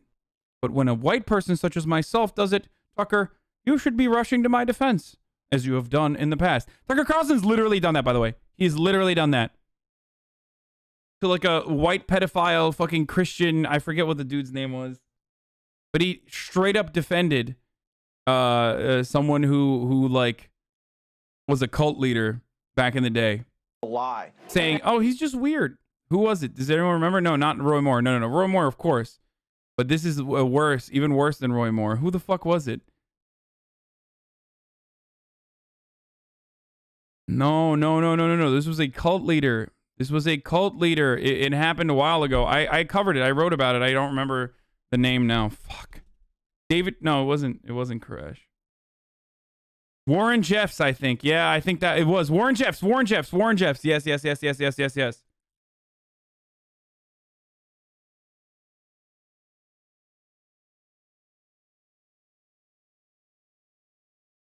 Fucking Business Insider. Come on, Business.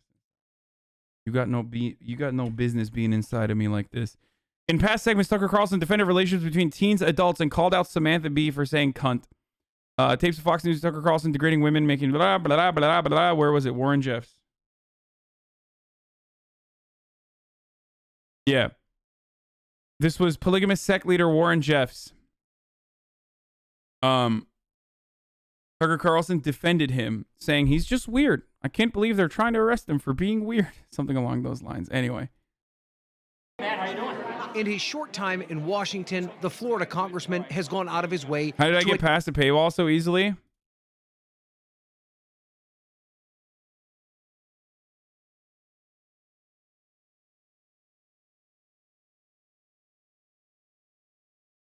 How did I get past that?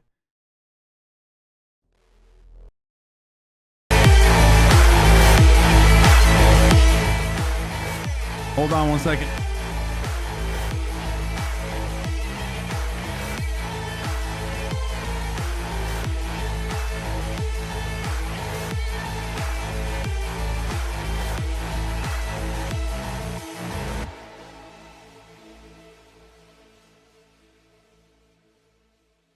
Cause I'm a fucking hacker, bitch.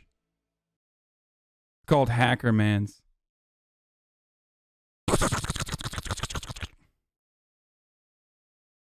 Yeah, exactly. I'm in. I got through. I'm so stupid. I'm literally the stupidest person. Oh yeah, here. This is how, dude. This is wait, what the fuck? Where? This is how, dude. I was doing fucking HackerMan shit. You see that? I'm literally inside the mainframe right now. Fuck, that was easy, boys.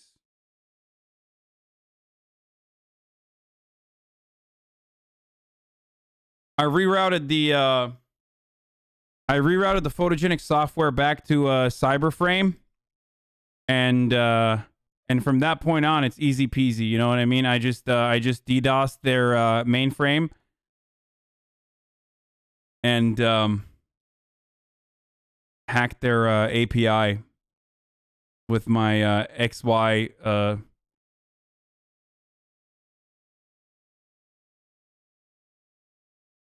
software.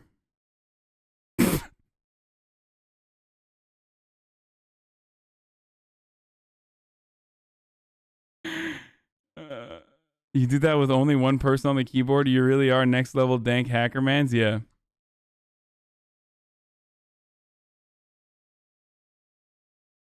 Okay, Hasi, the alphabet soup of computer words. Dude, when I'm talking about computer shit, I literally sound like a guy trying to LARP as a person who knows what they're talking about at the mechanic. You know what I mean? Oh yeah, I did the analytic carburetor and, you know. Attach himself to Trump, as demonstrated in the 2020 HBO documentary, The Swamp. Hey, Mr. President, it's Matt Gaetz. I don't need anything, sir. Just calling to tell you did a great job today. Don't let these people get you down. I love that the first thing Donald Trump says when Matt Gaetz is calling is, "What do you want? What do you want? What is it now?" We're going to keep fighting for you with all we got.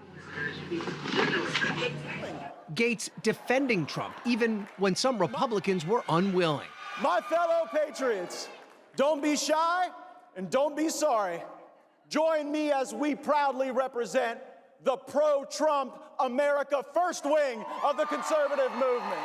Madam Speaker, Gaetz went to the House floor after the deadly insurrection and claimed without evidence that it was groups like Black Lives Matter and Antifa to blame for the violence, not Trump.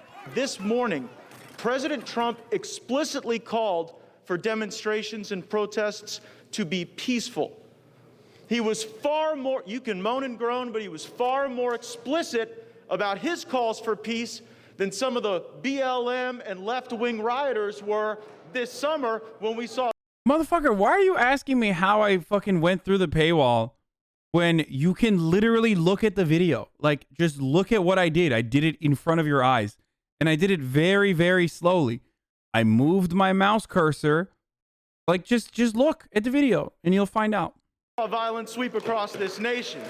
During the former president's first Unless the banner impeachment covered it. inquiry, Gaetz and a group of Good.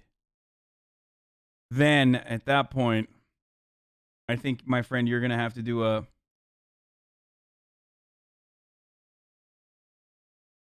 I think at that point, my friend, you're going to have to do a cybernetic carburetor.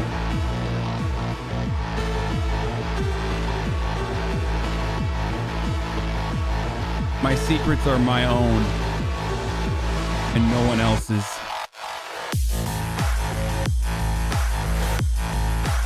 Keep going. House Republicans busted into a secure meeting in an attempt to reveal classified information about the investigation into Trump's conduct. If behind those doors they intend to overturn the results of an American presidential election, we want to know what's going on. And it's only reasonable that we would have questions.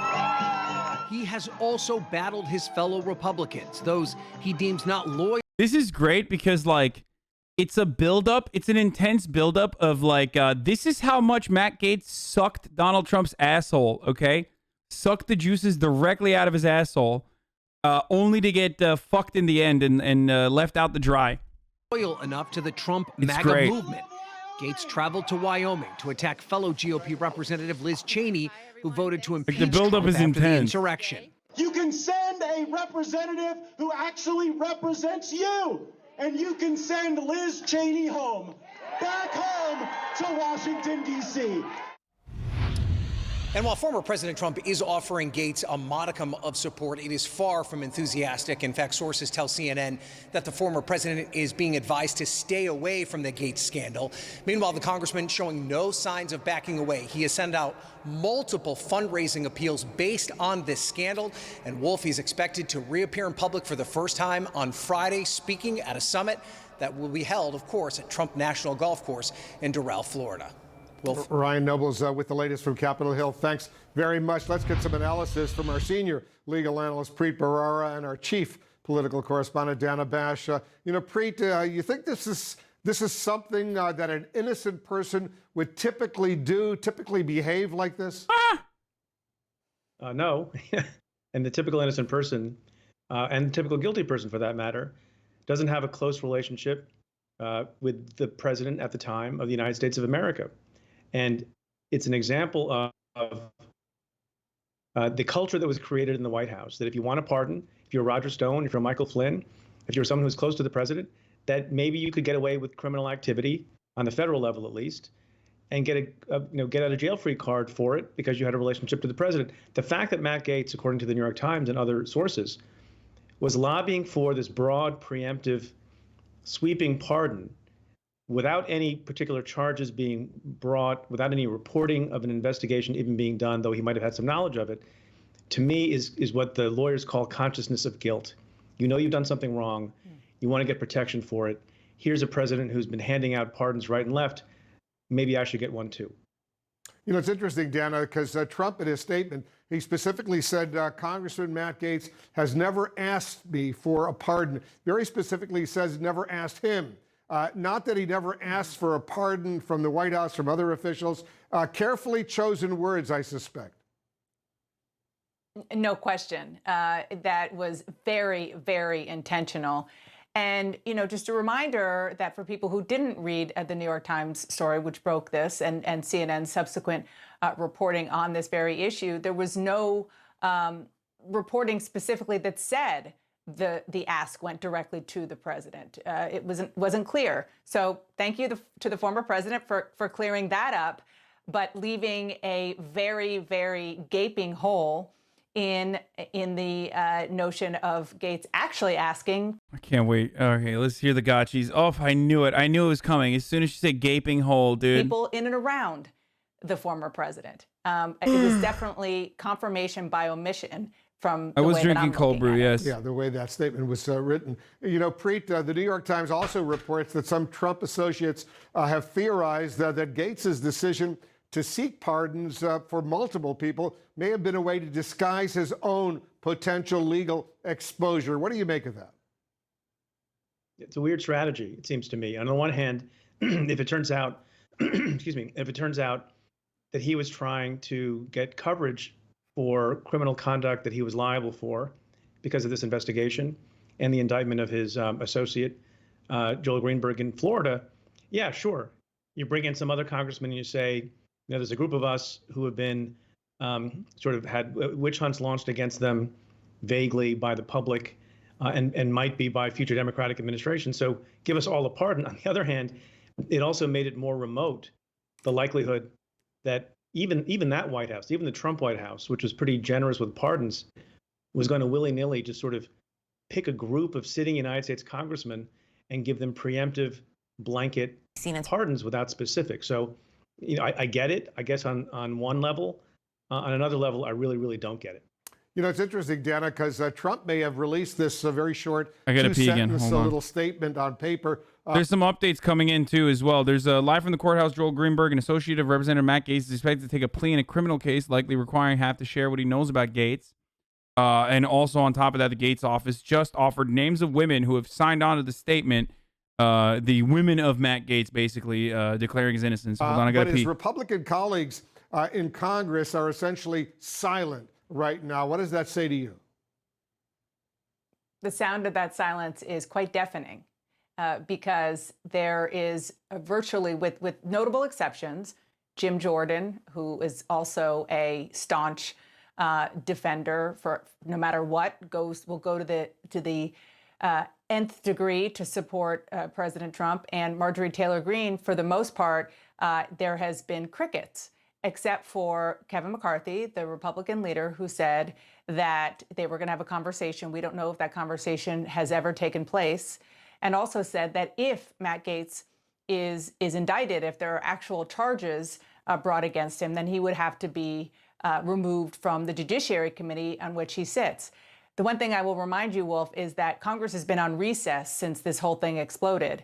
And it is a very different dynamic, a very different atmosphere when these lawmakers, particularly Republicans in leadership, are walking in the hallways, you know, in front of cameras trying to talk about their agenda and their message, and they get questions from reporters. And so my question is whether or not that is going to change the dynamic, also whether more reporting is going to come out that would add to that. Where do you think, Preet, this goes from here? Because I suspect that one... What the fuck are you guys doing, dude?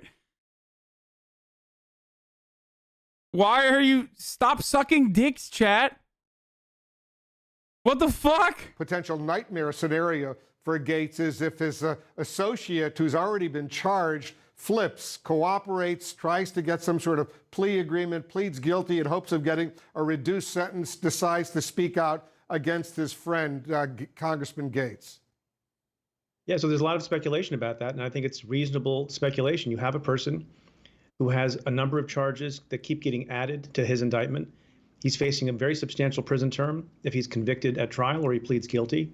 And in that situation, as we've learned over the last number of years, the best way to help yourself is to provide substantial assistance about some other person who the federal government might think is a substantial target. And any sitting congressman who takes an oath to... Well, Joel Greenberg is a fucking creepazoid in and of itself. You know what I mean? Constitution and is a position of trust is such a target. And there are questions about whether or not Matt Gaetz used public funds to engage in some of this, sexual misconduct that's been alleged but not proven. So, yeah, I think it's a dire situation for Matt Gaetz, and I think we'll find out relatively soon if his associate has in fact flipped. Okay, so here is the additional update. Joining me now. So, Paula, what more do we know about this? Erica, this is some potentially bad news for Congressman Matt Gaetz and his ongoing sex crimes investigation. As you just noted, in court just moments ago, the Justice Department and defense attorneys for one of Gaetz's closest friends and political allies signaled that close friend and political ally Joel Greenberg Dude, is likely to strike a plea deal to resolve. Wait, I gotta show you guys this. Hold on. Look at this, dude. Look at how red my fucking arm is, dude. It's so terrible. Sorry, I just wanted to show you White Boy Summer The for a dozens of federal criminal counts he's currently facing. That is significant for Congressman Gaetz because it means that his friend and ally would likely have to provide any evidence of criminal wrongdoing that he is aware of against his friend. Now, it was interesting. They said, the government said that they thought that this could all be resolved in a month, but the defense attorney for Mr. Greenberg said, nope, not so fast. And both sides, Erica, acknowledged it's possible they may not be able to come to a plea deal. It's possible they won't be able to come to any kind of agreement, but right now, Congressman Gaetz is likely concerned. One of his closest friends and allies will now likely have to cooperate with the government. And it's interesting, the investigation into Congressman Gaetz actually began with a larger sex trafficking investigation where his close ally, Joel Greenberg, has been implicated. And again, he's facing dozens of criminal counts, so a lot of incentive for him to provide anything he knows to the Justice Department. Yep. Okay, so there's a new statement from the women of U.S. Congressman Matt Gaetz' office defending him. No actual names attributed to the statement, but it was sent from his chief staff, Jillian Wyatt's email. Remember, his main comms director left last week. Gaetz' office has now offered the names of the women who have signed on to the statement. It's Jillian Lane Wyant, Dawn McArdle, Isabella Belchior, and Allison Thomas. They're saying after shocking allegations last week in the press, we, the women of Congressman Matt Gaetz' office, feel morally obligated to speak out during Congressman Gaetz' time in the office. We've been behind the scenes every step of the way. We've staffed his meetings. We've planned his events. We've traveled them, and we've tracked his schedule. Congressman Gaetz has always been a principled and morally grounded leader. At no time has any of us experienced or witnessed anything less than the utmost professionalism and respect. No hint of impropriety. No ounce of untruthfulness. Now, of course, woman, man, camera, TV, doesn't fucking matter. If you work with Matt Gaetz, then you're already, halfway there to being a demon henchman. And understandably, if you're a Republican fucking congressman's staffer, then you're going to probably work with other Republicans in the future. And this is literally like, this is a bona fide for you. Like, you are building up your resume by coming out and defending Matt Gaetz like this, so you can go work with another creepy, perverted fucking Republican congressperson. So, yeah, of course they were going to say this. So congratulations to the women. I mean, that's real feminism right there, by the way. Also, the other reason why they might have felt comfortable is because, they were over the age of 18. Who knows? I'm just saying, like, they might have been over the age of 18, and that's precisely why Matt Gaetz was not interested in them in the same way. So, okay, these women are too old for him anyways. Not surprising. Exactly. Every occasion he's treated each and every one of us with respect. Thus, we uniformly reject the allegations as false. Again, you're working for a Republican congressperson, so the irony there is, like, when you're working for a Republican congressperson and you don't even put your name on the letter, which is pretty funny originally, but then you come out after the fact and say you did. But like, if you're working for a Republican congressperson, like, you're already, like, you're already working for someone who is, like, very actively trying to limit what women can and can't do to their own bodies. You know what I mean? Like, you're already fucking fighting against the autonomy that women have over their own body, the control that women have over their own body. So it doesn't really matter. Like, after that point, it's like, what are you going to do? It doesn't fucking matter if you say, like, well, the guy who is actively and deliberately trying to stop women from getting abortions is actually fucking, really, really respectful to women. Okay.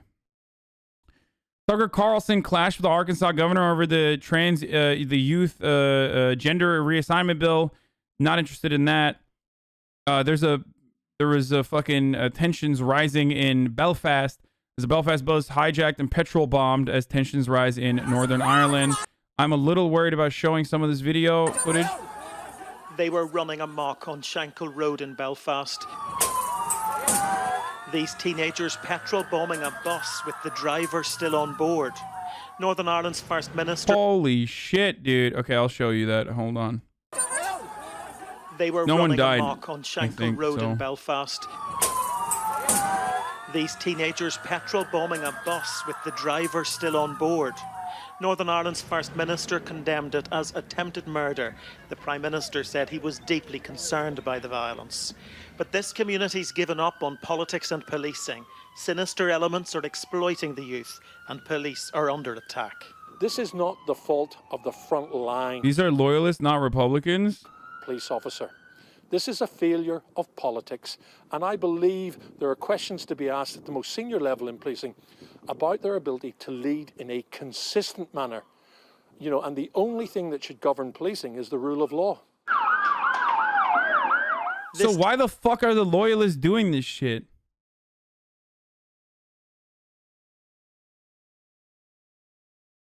These kids have been manipulated and threatened by loyalist drug gangs. Loyalists realize Westminster doesn't actually care for them.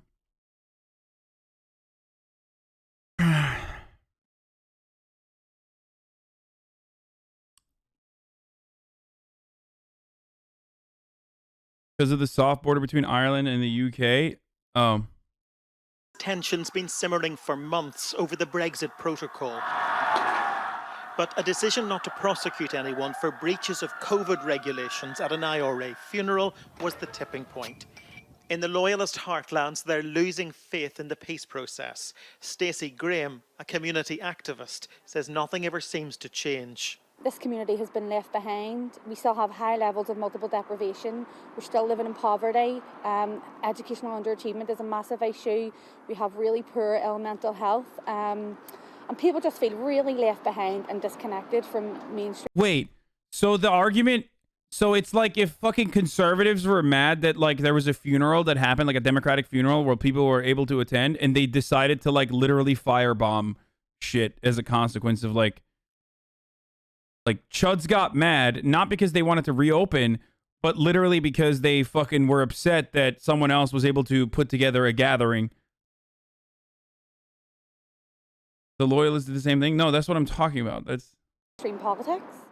Dale Pankhurst says he understands the anger, but wants young people to make the choice he did.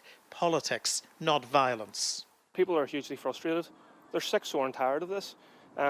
But there is a way to change it. That's the message that I must say. If you engage, if you empower yourself, if you educate yourself, you then in turn empower and engage your community. And that can make the real difference. Brexit always posed a risk here. Republican violence in the event of a land border. I don't understand the fucking argument that loyalists make regardless. Like, brother, you're not English. Like, they don't consider you to be English, right? Am I crazy? Like, you're literally arguing, you're advocating to be second-class citizen in a country that has left you behind, okay, in an area where, like,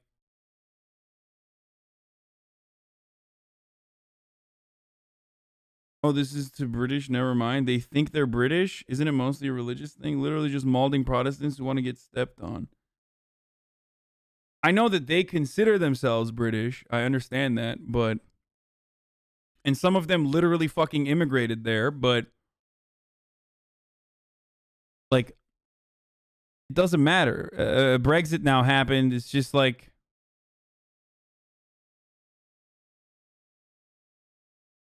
England gave up all interest in Northern Ireland in 1990 W.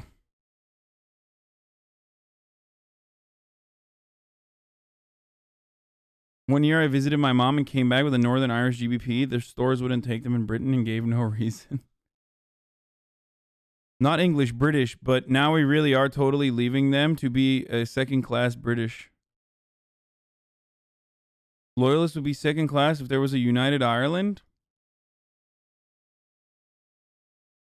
I just don't understand the interest in cucking yourself aggressively this way. I don't get it. Or loyalist violence in the event of a sea border. It's rocked the fragile peace. You really are one-sided? Yes, I'm literally one-sided on this issue. Can you explain this in American terms for me? This is the... It's like they're... Oh, fuck, this is gonna piss people off, but these are the conservatives that basically are like the Uncle Donny, the Uncle O'Sullivan of the Irish, and some are British, that are saying like, oh no, we want to fucking have this little covenant that is still a part of there's like pro-British occupation. Republicans, on the other hand, in Ireland want a unified Ireland. The loyalists are the ones who like the United Kingdom and want to remain a part of the UK. The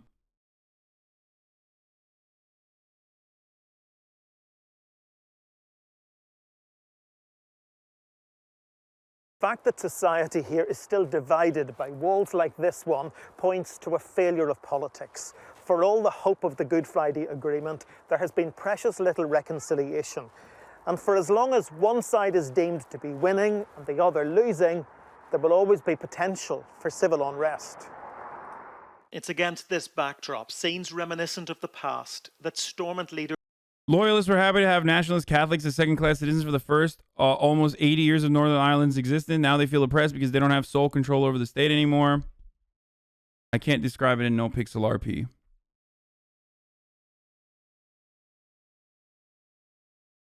They want to remain a part of the UK to occupy Ireland. Republicans want the 6 counties back and want Ireland to be an entire country on its own. Yes. Why do people keep saying you don't understand and then they fucking describe the exact same thing that I've already described? I mean, my understanding is like, my understanding of the situation is super fucking surface level, but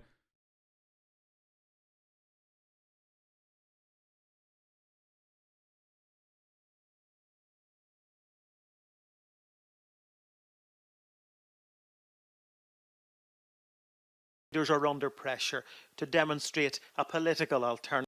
why are you using Sky News as a news source on this? It's totally unreliable and right-wing. Brother, I'm not biased towards fucking the loyalist position, so it doesn't matter. It's just a fucking way to... Oh, God. I use Fox News as a resource, too. Like, I don't understand. I recognize the biases, and I still speak out against it, so what the fuck do you want from me? What is this random person? Guys, I just wanted to get on camera and explain to a lot of people that don't know what's going on here, what's actually going on. So basically, what's been happening in Northern Ireland is loyalists, who are people that really want Northern Ireland to stay part of the United Kingdom, have been getting very violent, attacking police officers, attacking public transport, as you saw in the videos that I've been posting, and rioting in the streets. The main reason for this is because they're protesting a deputy first minister not adhering to her COVID guidelines to attend a terrorist funeral. Okay. Secondly, Jesus Christ. Secondly, then see border in the NL protocol or NI protocol, which alienates them from Britain. Thirdly, the police didn't prosecute anyone who attended the funeral. Oh shit, dude. I guess then you should become. I guess you should firebomb people. That's like a pretty good retaliation when you get upset. Yeah, firebombing a bus driver, I think, is the smart way to maneuver when you're upset that a leader is not following COVID restrictions. You've probably all heard of Brexit. Brexit is what the English are doing because Northern Ireland didn't vote for Brexit. We voted to remain, but globally across the 4 nations of the United Kingdom, the vote was to leave. So Boris Johnson and the English government... By the way, I literally, it is top of the hour. I'm not going to like fucking literally play Black and Tans right now. I know the history behind it for the person who's saying the Outbreak song is about the office of the British Death Squad, Black and Tans, who shot up a soccer game in an incident known as Bloody Sunday. I am aware. And are taking all of us out of the European Union, and in order to do that and maintain peace in Northern Ireland, what they've had to do is pretty much create a customs border in the Irish Sea, which means basically that you're going to have customs checks from bringing anything from Scotland, England or Wales into Northern Ireland. And this was the only way to avoid making a hard border between the north and the south, which would have caused another Irish civil war. And as a response to this, hardline people that really want Northern Ireland to stay seamlessly connected to the rest of the United Kingdom are now turning to violence. And it's fucking terrifying, because all you need to do is either watch Derry Girls, which is very much factual, and go back and research the Northern Irish Troubles, which killed 3,000 people between the 1960s and the 1990s. We are very much in danger of falling back into that, and the British media do not care. The British media are not reporting on it whatsoever.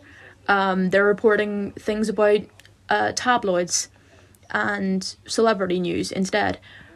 And it's fucking terrifying. So that's what's going on in Northern Ireland at the minute. If anybody has any questions, please pop me a DM and I will try my best to explain the situation.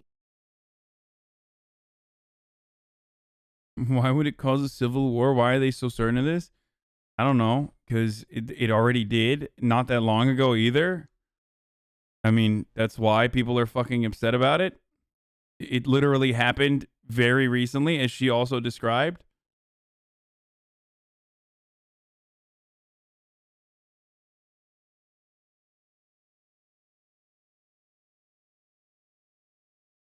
It's a handheld milk jug. It's a eggnog stress ball. Okay. In Northern Ireland have condemned the rioting that's raged in Belfast for 6 nights, but criticised each other about the underlying causes. Police were attacked, petrol bombs were thrown, and a bus was set on fire last night. In total, 55 police officers have been injured in the violence. The conflict in... I, for one, am kind of upset. I think, look, you know, we can go back and forth about whether Irish are POC or not. But what's happening right now, folks, is cultural appropriation, okay? It is. That's our thing. Our thing is civil wars, okay? You just, you know, get your own thing, Ireland. Chill the fuck out. We are the ones who are supposed to have the hogs and the AR-15s and shooting one another. Get your fucking own thing. What do you think you're doing, okay? What do you think you're doing? It's my culture, not your prom dress, okay? Speaking of which, it's top of the hour every hour. It's time for a 60-second ad break right now, ladies and gentlemen. If you no longer want to see the ads, all you need to do is subscribe. You can do it for $5 or for free with a Twitch Prime by connecting your Amazon Prime account to your Twitch account. You get 1 free Prime subscription a month. You can divert that by using your fucking Twitch Primes on me, your favorite streamer. There it is. Here it is, boys. There it fucking is. In Northern Ireland goes back to the late 1960s. It's centred on religion and the area's status. Unionist parties, who represent mainly the Protestant community, believe it should remain part of the United Kingdom. But nationalist parties, who are mainly Roman Catholic, believe it should leave the UK and unite with the Republic of Ireland. A conflict between the two communities, known as the Troubles, started in the 60s and cost the lives of more than 3,500 people. On the 10th of April 1998, the Good Friday Agreement was signed between the UK government, the Irish government and Northern Ireland political parties. It set up a power-sharing government in Belfast, with the Republic having some say in areas like farming and health. The following month, a referendum was held on both sides of the Irish border for people to decide whether or not they wanted the agreement. The result was a resounding yes, and peace was restored. Chris Page has this report on Wednesday night's riots in West Belfast. The barrier, which is commonly known as a peace line, was anything but peaceful last night.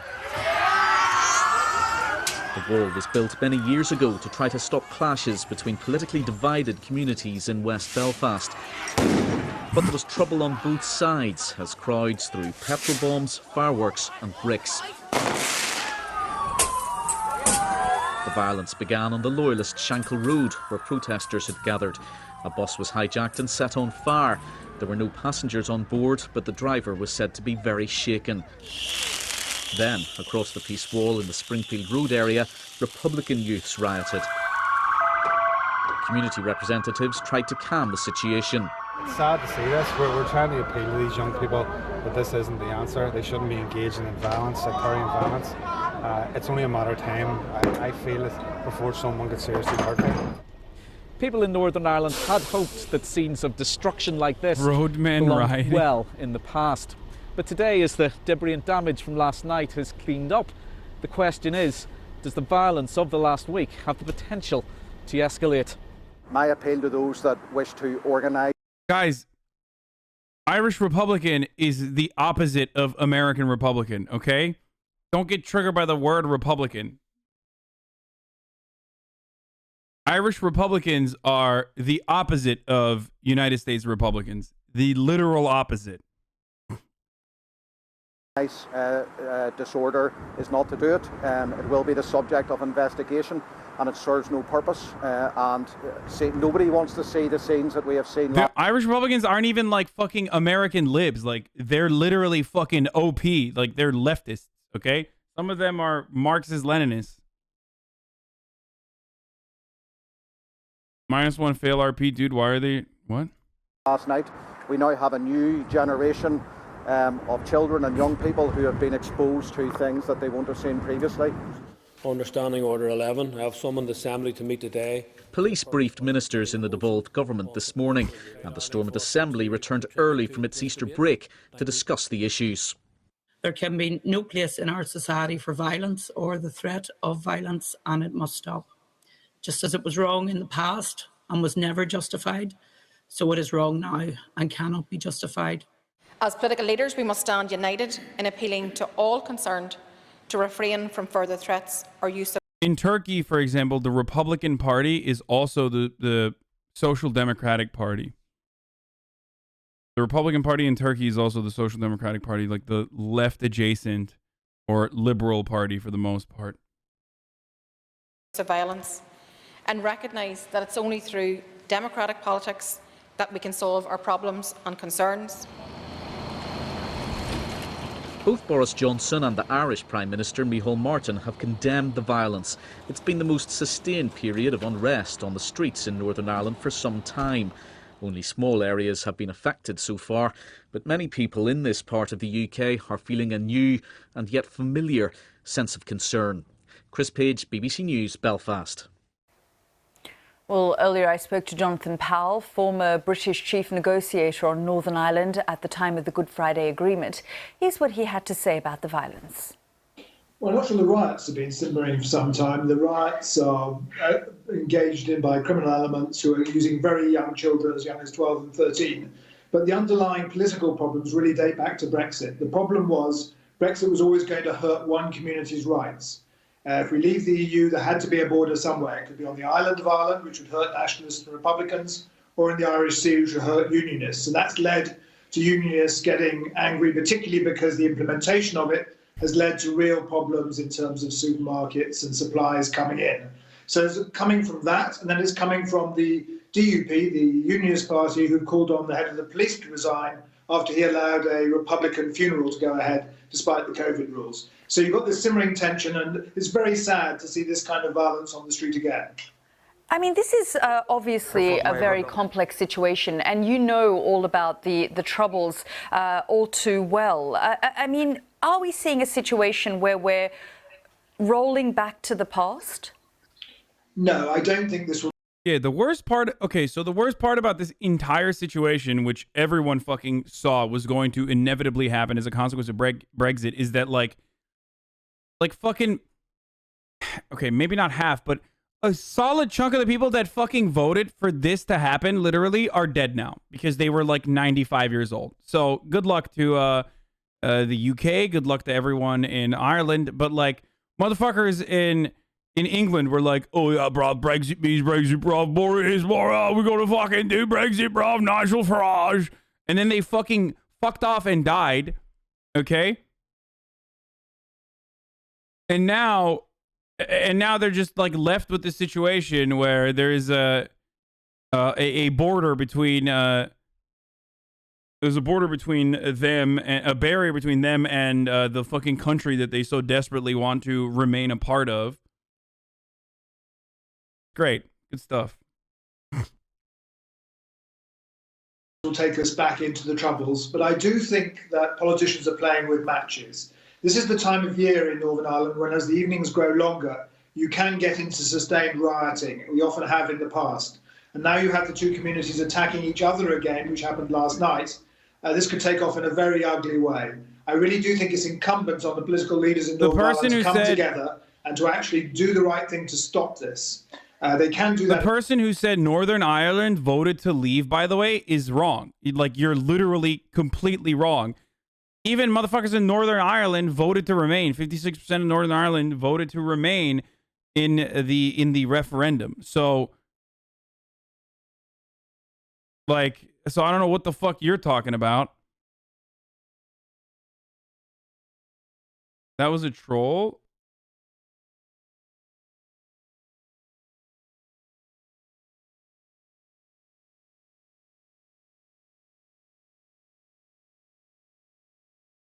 Only Wales and England voted to leave. Water cannons are being deployed.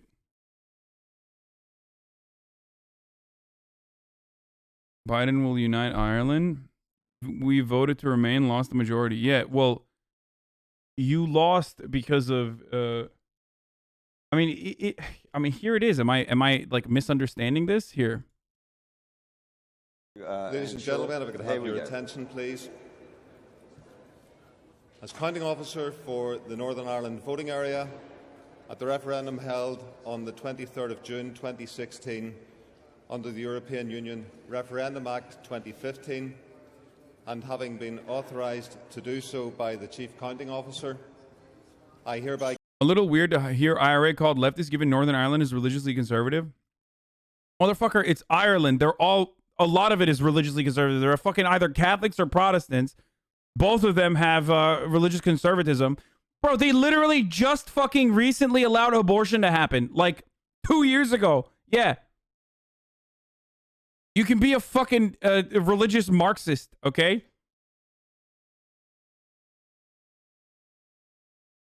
Give notice that I have certified the following.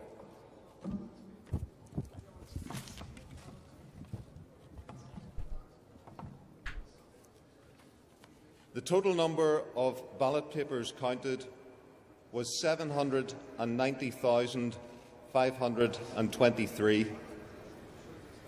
The number of votes cast in favour of Remain was 440,707. The number of votes cast in favour of Leave was 349,442. The number of ballot papers rejected was as follows. No official mark, 18. Both answers voted for, 148. Writing or mark by which the voter could be identified, 1.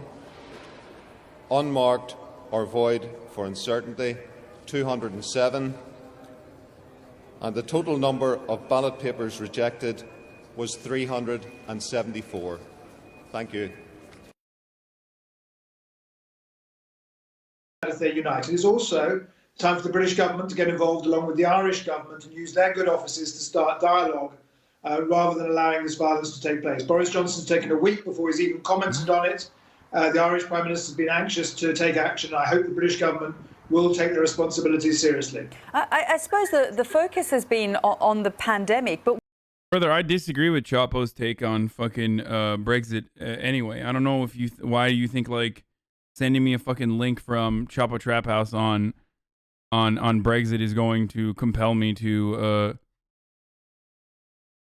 also they're older than me. Like, you're literally calling me a boomer and then fucking pointing out a group of people who are literally older than me in age. once the pandemic fades, you know, the focus will have to come because on the they happen long-term to agree with effects you and they're like pro-Brexit Brexit leftists or something. It will. Brexit is going to be a problem for Northern Ireland, and it always was going to be so. John Major and Tony Blair pointed this out during the referendum campaign.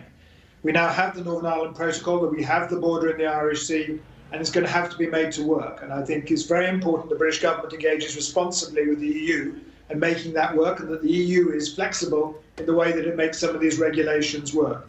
The British government has approached this in the wrong way, as making it an argument in the EU, whereas actually They have a common interest in facilitating this and ensuring it does not cause problems. I mean, do you feel that the political leaders and the police aren't doing enough? I think the police are doing the best that they can. It is very difficult in these circumstances to deal with rioting and to deal with some of the loyalists who've been stirring it up, who are actually basically criminals. So I do have a lot of sympathy for the police. As I say, my problem is that politicians are taking really dangerous steps. This is a time of year when we know there can be trouble in Northern Ireland, and they are literally playing with matches with the gas leaking all around us. And I do hope they're going to stop and actually try and calm things down. How is the British government widely viewed? Well, why the fuck are you saying we lost? They've only voted 100. They've only counted like there's 51 yeses and 128 noes so far. Oh, you're joking? Okay. And the vote counting process is literally super fucking convoluted. Like you have to every 100 votes, I think it automatically forces a recount or some shit, right? Like it's gonna be for an entire day. Like there is going to be a whole bunch of time is going to be a whole bunch of time is going to be spent here before they figure out what the outcome is. Looking at the first like 200 votes is not going to tell you anything.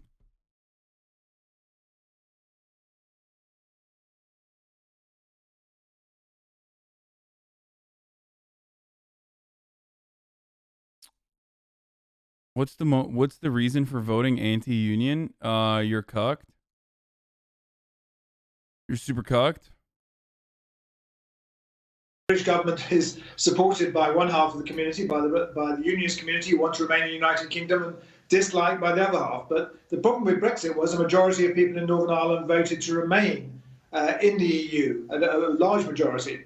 And so they have been forced out of the EU against their will. And that's part of the trouble that we're facing in Northern Ireland now. I mean, when you say the political leaders are playing with fire here, what exactly are they doing and saying? Or do you feel that they're not doing and saying enough? I do think it's a wrong thing for Arlene Foster, who's the DUP leader, to be demanding that the Chief Constable, the head of the police, resign at this stage. We do not want the police being discombobulated right at the beginning of this difficult season. We need some stability in the police and everyone supporting the police. And I think there's a terrible mistake to try and undermine him. What we're seeing, though, as you say, is frankly young children and teenagers out on the streets. It is. This is actually much younger than we've seen before. The dissident Republicans, so the terrorist group on the other side, have been using youngish teenagers to attack people, and that caused journalists to be shot a couple of years ago. This time it's young loyalists, so from the Protestant population, and they're being used by these older men who are basically criminals to go out on the street and create this trouble. It's a very disturbing new feature. Yeah, I mean, and I want to talk a little bit more about that. If that is something that we've seen them use as a tool, again, why isn't the police able to crack down on that? It's very difficult. These organisations are almost like mafia-type organisations. They have a hold over the community. They can threaten people if they release information. So the police find it very hard to crack down on this kind of crime. I think there needs to be part of an effort to reach out to the people in those communities who want to take politics. They haven't been represented politically since the sad death of their leader, David Irvine, who played a key role in the negotiations of the Good Friday Agreement and subsequently. So they don't have a political voice. They need to be engaged in dialogue. And these are very deprived areas, the lowest level of educational achievement anywhere in Europe. Okay.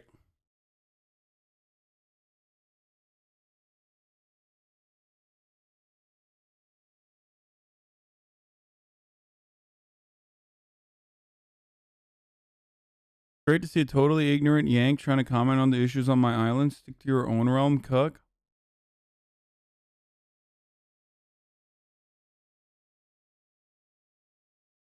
I'm Turkish, bro.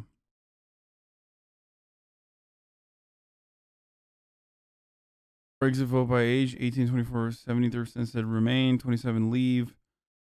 25, 35, 62% remain. Yeah, I know. I basically said only the fucking old people voted in large majorities to leave. and then they fucked off and died before they see the consequences of their vote. Okay. We are going to move to talk about your own fucking... You're not going to say Northern Irish or actually British, then talk about your own fucking issues, bruv. Talk about your own fucking issues, bruv. Oh, wait, hold on. I actually have to... How the fuck do you get away talking about the Northern Irish issues without knowing the fuck you're talking about? Okay, we got a bunch of Dan Crenshaw videos as well. There's a Ben Shabibo Marvel goes full woke, but I don't really care about that. Yeah, Norn. While they're here talking about American issues, oh no, they love that. All right for a Turk to put on a racist. Oh shit, this guy is awesome. Oh, this guy is awesome. New pet. New Irish pet. All right for a Turk to put on a racist caricature voice, huh? Yeah, dude, go cry. Go cry to the authorities that I'm doing an Irish voice. Damn, dude, conservatives are fucking awesome.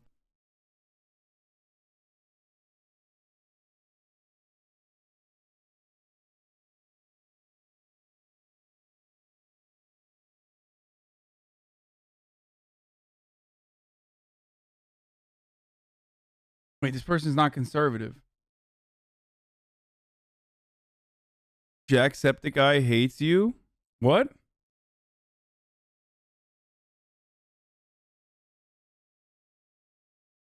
I don't even... No, he doesn't. Literally nothing he said was conservative. No. He's not. He's not conservative. I just looked it up. Yeah, no, he's not. He's not conservative. I don't know why he's mad, though. Maybe because he's like pro-leftist or pro-Brexit. And he's mad that I'm not.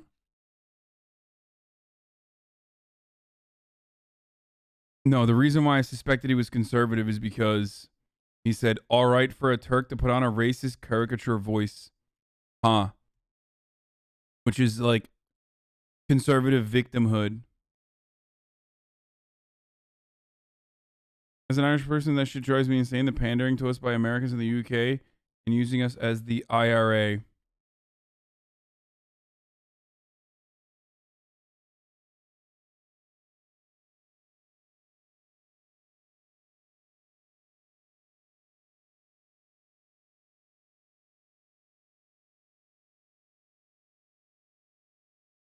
I'm just tilted. I'm from ROI. Never mind. I'll stop being toxic.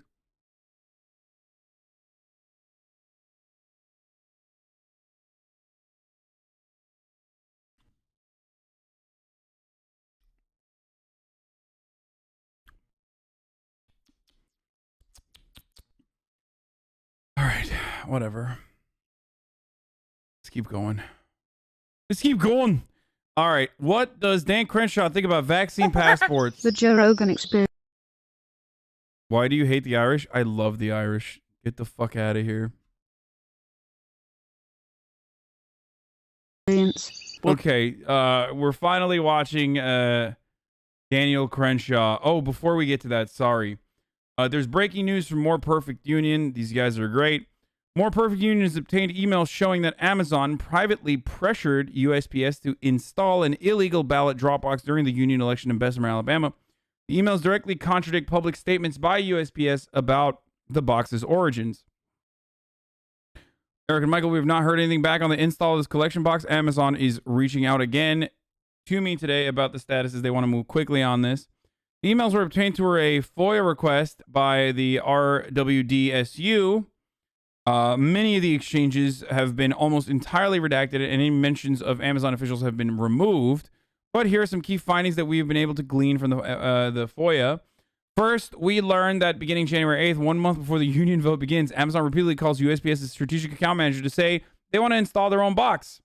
The USPS team deliberates Amazon's request and says a private box may not be utilized. USPS then decides to install one for them. Amazon HQ would like to be kept in the loop as the USPS official informs the entire national and local team.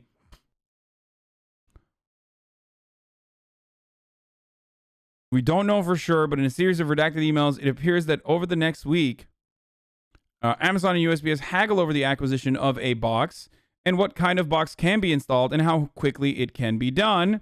On February 3rd, a USPS official sends an email stating that it is dedicating time and effort to physically altering a collection box that would meet Amazon's needs. USPS says it is not hollowing out a box that would allow for bulk mail ballot collection. Amazon demands USPS install the box by February 7th, one day before the union vote was to begin with. USPS says it's working with Amazon to place the box in a convenient location at the Bessemer campus. As we documented with Grim Kim, Amazon had the ballot drop box installed in violation of explicit guidance from the federal government.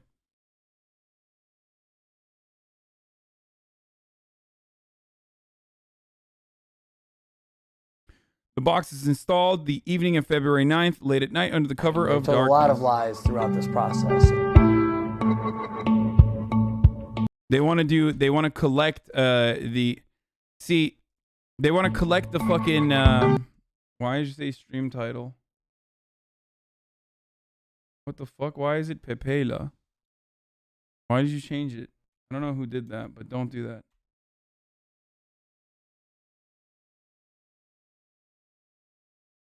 Here, I changed it to news time.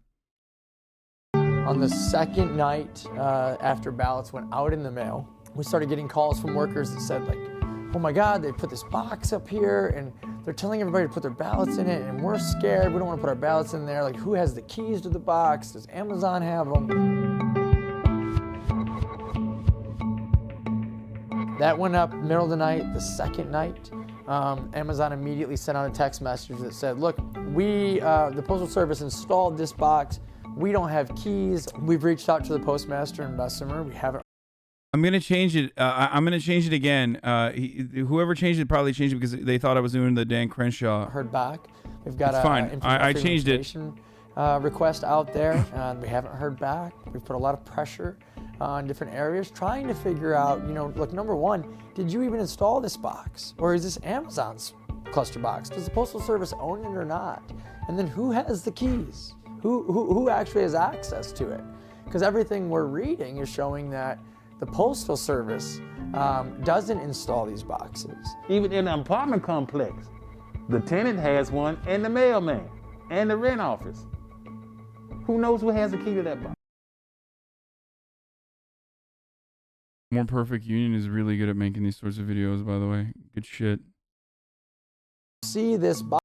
The tenant has one and the mailman and the rent office. Who knows who has the key to that box?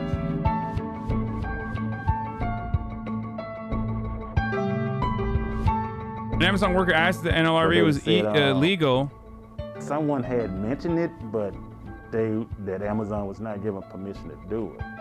Amazon had kind of put this rumor out and had been telling workers, look, we're going to have a box here for you to vote in. And we were telling workers they're lying. The government said no to that. They denied that request. And the reasoning for that was, first of all, it's supposed to be a secret election. And so free from intimidation. So these ballots, they come from the government directly to the worker's home and then back to the government. Worker fills out their ballot, they put it in their mailbox, it goes back to the government.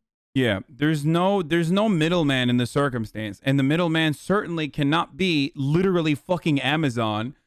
It is a violation. It is absolutely illegal for them to do this. It's just yet another instance where Amazon can claim, oh, we're just trying to make this as easy as possible, while literally adding an additional hurdle, an intimidation tactic to suppress the vote. Will they get fined for this? I mean, what? You think Amazon is going to give a fuck? They probably already literally paid the fine off in their minds before engaging in this action. It's nothing. The union and Amazon never sees the ballot, never sees the vote. We're not supposed to be near the vote. And so the board said basically, no, we're not going to allow you to have your own box, unaccompanied on your property.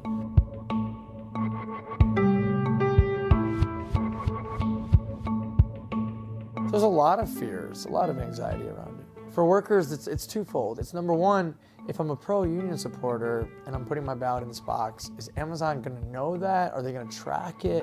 Are they going to steal it? What's going to happen to my ballot once it gets here? And for those that maybe necessarily wouldn't have voted, maybe they were just kind of impartial to the idea and want to support their co-workers, but they also don't know a lot about the union. But Hank XUC, I thought votes can't be tampered with.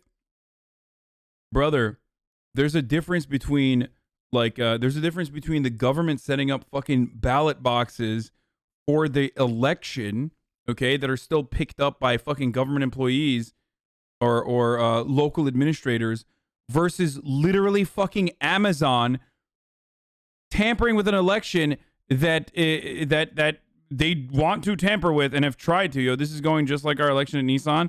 Why I was pessimistic until Biden spoke up, and now I think Biden probably produced blowback. Like, they can't play judge, jury, executioner on a fucking literal vote that is supposed to unionize their workplace that they don't want to happen. It's like if Joe Biden was picking up his own, like, but Joe Biden was picking up his own fucking votes, you know. Unofficial count is 104, 199 against, by the way. It doesn't matter. This is going to take an entire day. We're going to know by tomorrow. But now they've got this manager that's saying, hey, I've noticed you haven't voted yet. You didn't bring your ballot to the box.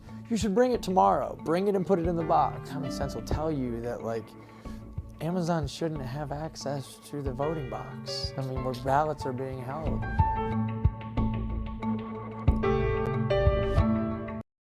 H. Bizzle doesn't think that this is going to happen. They wanted to pressure employees to bring ballots to work so they'd receive at home in the mail. By doing this, they could then pressure and monitor employees to submit no votes. Anyway, so it was threatening them basically. Petrol bombs. Okay. Okay, Dan Crenshaw here. I'll tweet out that I am looking at the Daniel Crenshaw video on Joe Rogan.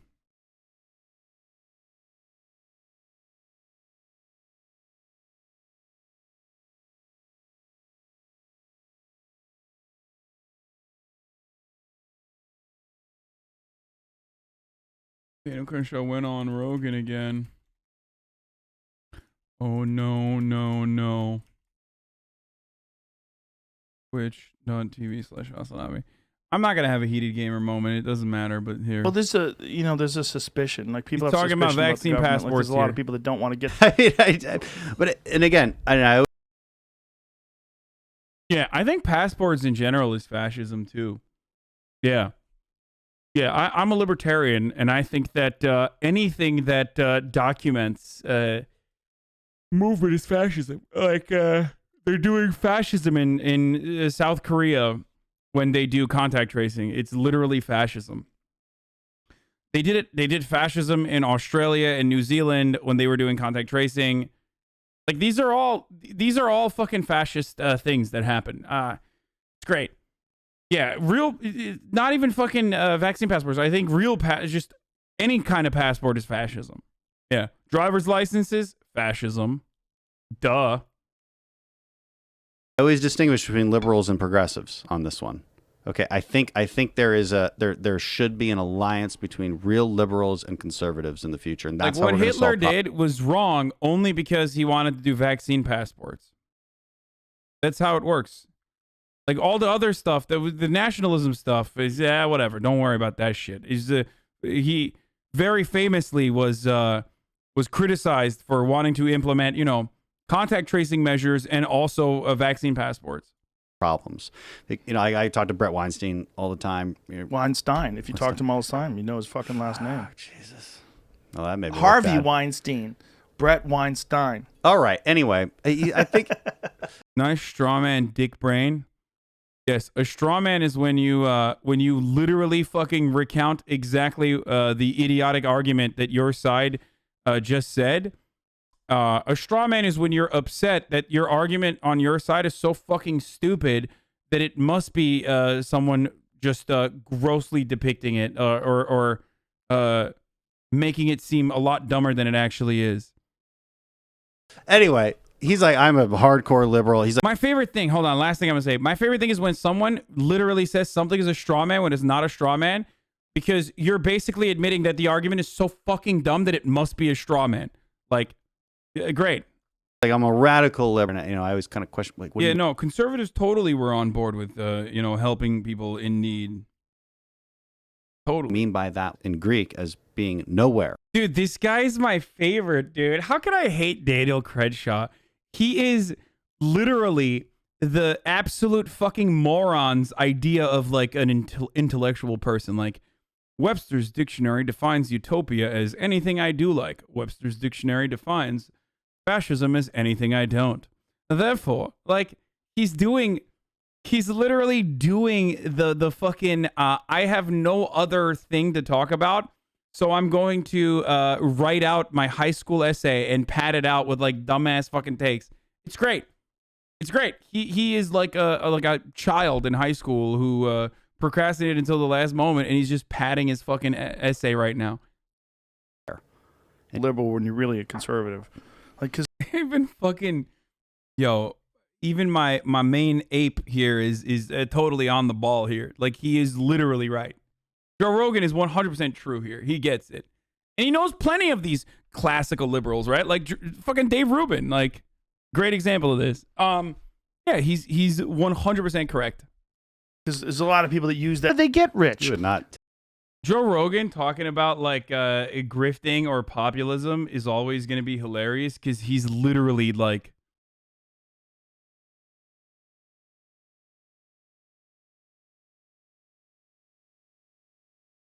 did they get rich from stealing, or did they get rich from discipline? Before, like, just analyze fucking classical liberal ideology for a second, and you'll realize like how fucking stupid. It's like, life I get, liberty I get, property. What the fuck?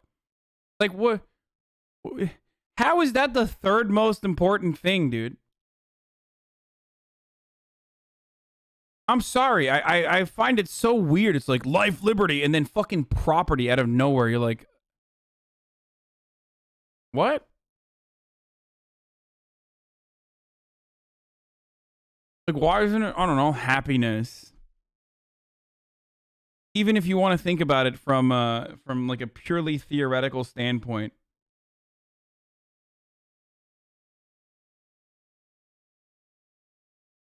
He literally thinks that is what people mean when they say prosperity in that sentence. Yeah. Or you need some form of general personal property to exist comfortably. Yes, but when classical liberals mean property, they don't mean personal property. When classical liberals are talking about property as one of the like most important things to defend and protect, they're talking about private property. They're talking about the exploitative nature of private property as a generally defensible position.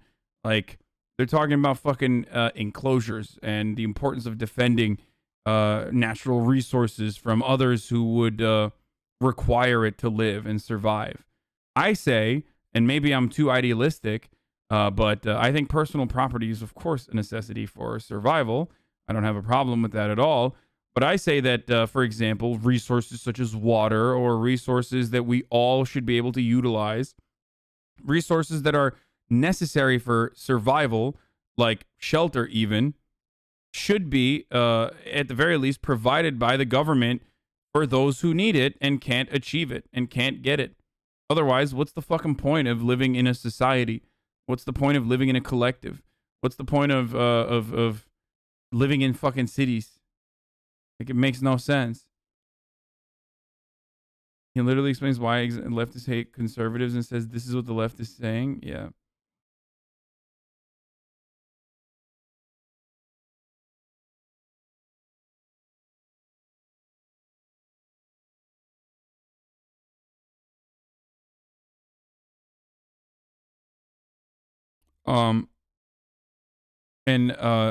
Again, there's a difference between personal property and private property. Like, communism is not when communism is not when fucking your toothbrush is taken from you by another person. Okay? A lot of people misunderstand the difference between personal property and private property. Private property is something that accumulates wealth for you, okay? like a house that you own that you rent out.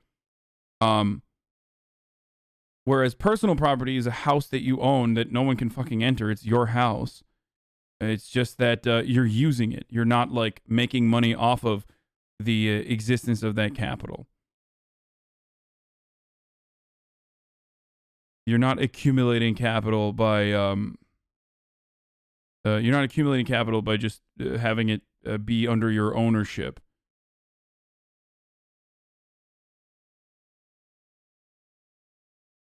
Anyway, why is no one talking about Rogan? Yeah, okay. Have a really rational structure about yes, a summer house would be personal property. Yes. Infringing on when you implement these things. These are the questions they don't ask. This is what it.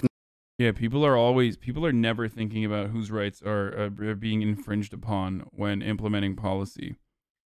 This is so stupid, dude. How are you a fucking policymaker, you fucking moron? I don't understand this take at all.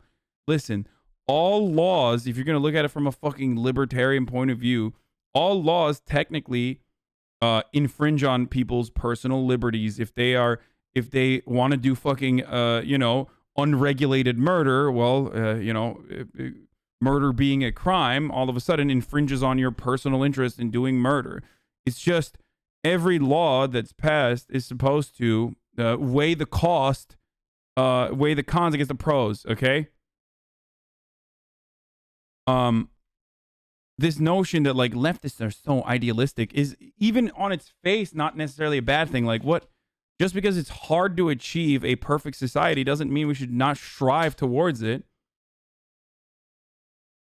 Probably one of the only conservatives in his cohort. Now he's salty. Conservative always asks. Okay, I don't know. Wear a green bracelet. Bro, this is so boring. Like, this is why I always say liberals think like Dan Crenshaw is a threat. He's not. He's literally not a threat because no conservative is going to be entertained by him. Like, while he does look kind of cool, he does look like fucking Nick Fury or some shit. He is basically the Pete Buttigieg of the right. And therefore, no real conservative is going to look at a guy like this and be like, oh, I'm entertained, brother. Give it to me. No, they need like a fucking dancing monkey to keep their attention.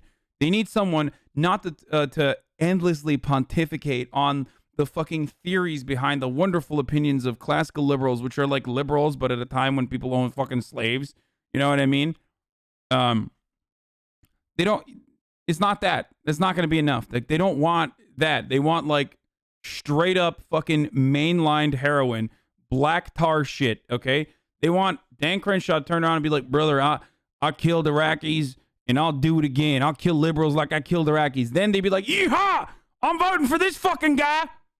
You know, they want the wrestler guy exactly in Texas. He's too fucking boring and like tries to appeal to a sense of like intellectual liberalism. There is a fucking enlightened centrist out there that's going to be like, well, Daniel Crenshaw, sir, you have swayed me with your argument. Like, that's not how fucking Republicans are. If you already got the vaccine and you've already had COVID or both or either or. But it's not that. It's like limiting your ability to travel. Which is an excessive... I have to respectfully disagree. I grew up around majority conservatives and they literally love him and want him to run for president. Yeah, the majority conservatives you grew up around are fucking wealthy conservatives.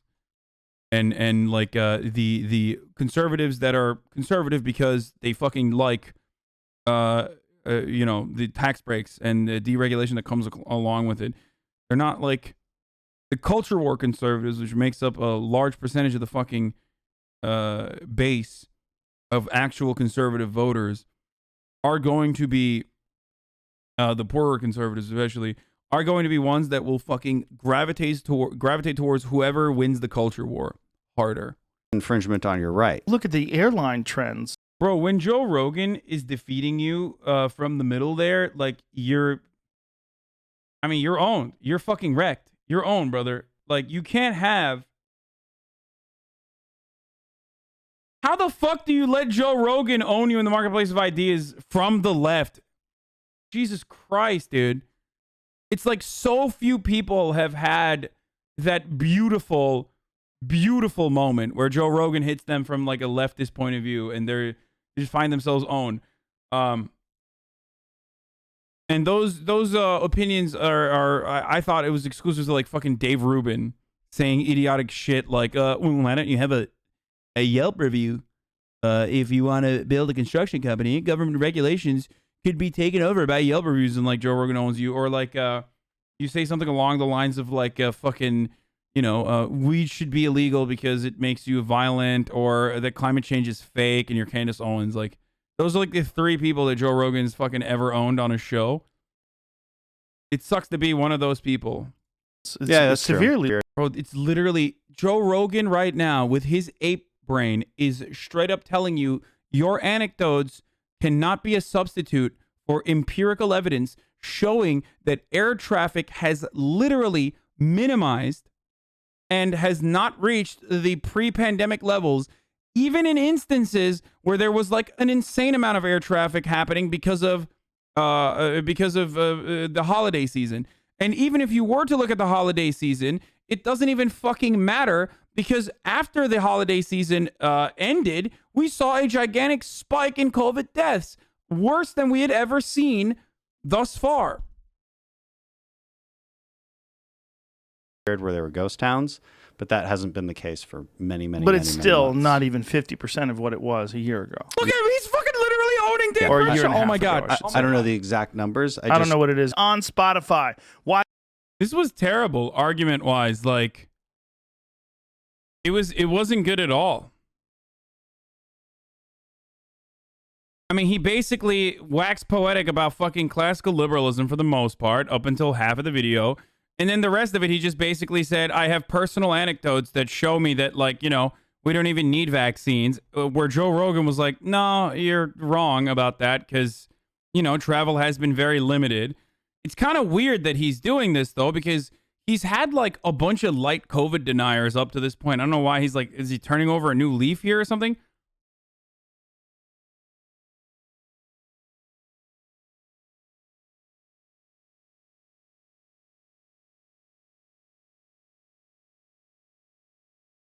Okay, let's watch the Stimmy Check one because I heard that this is like really polarizing. The Joe Rogan Experience. But that moment is special because there's value in suffering.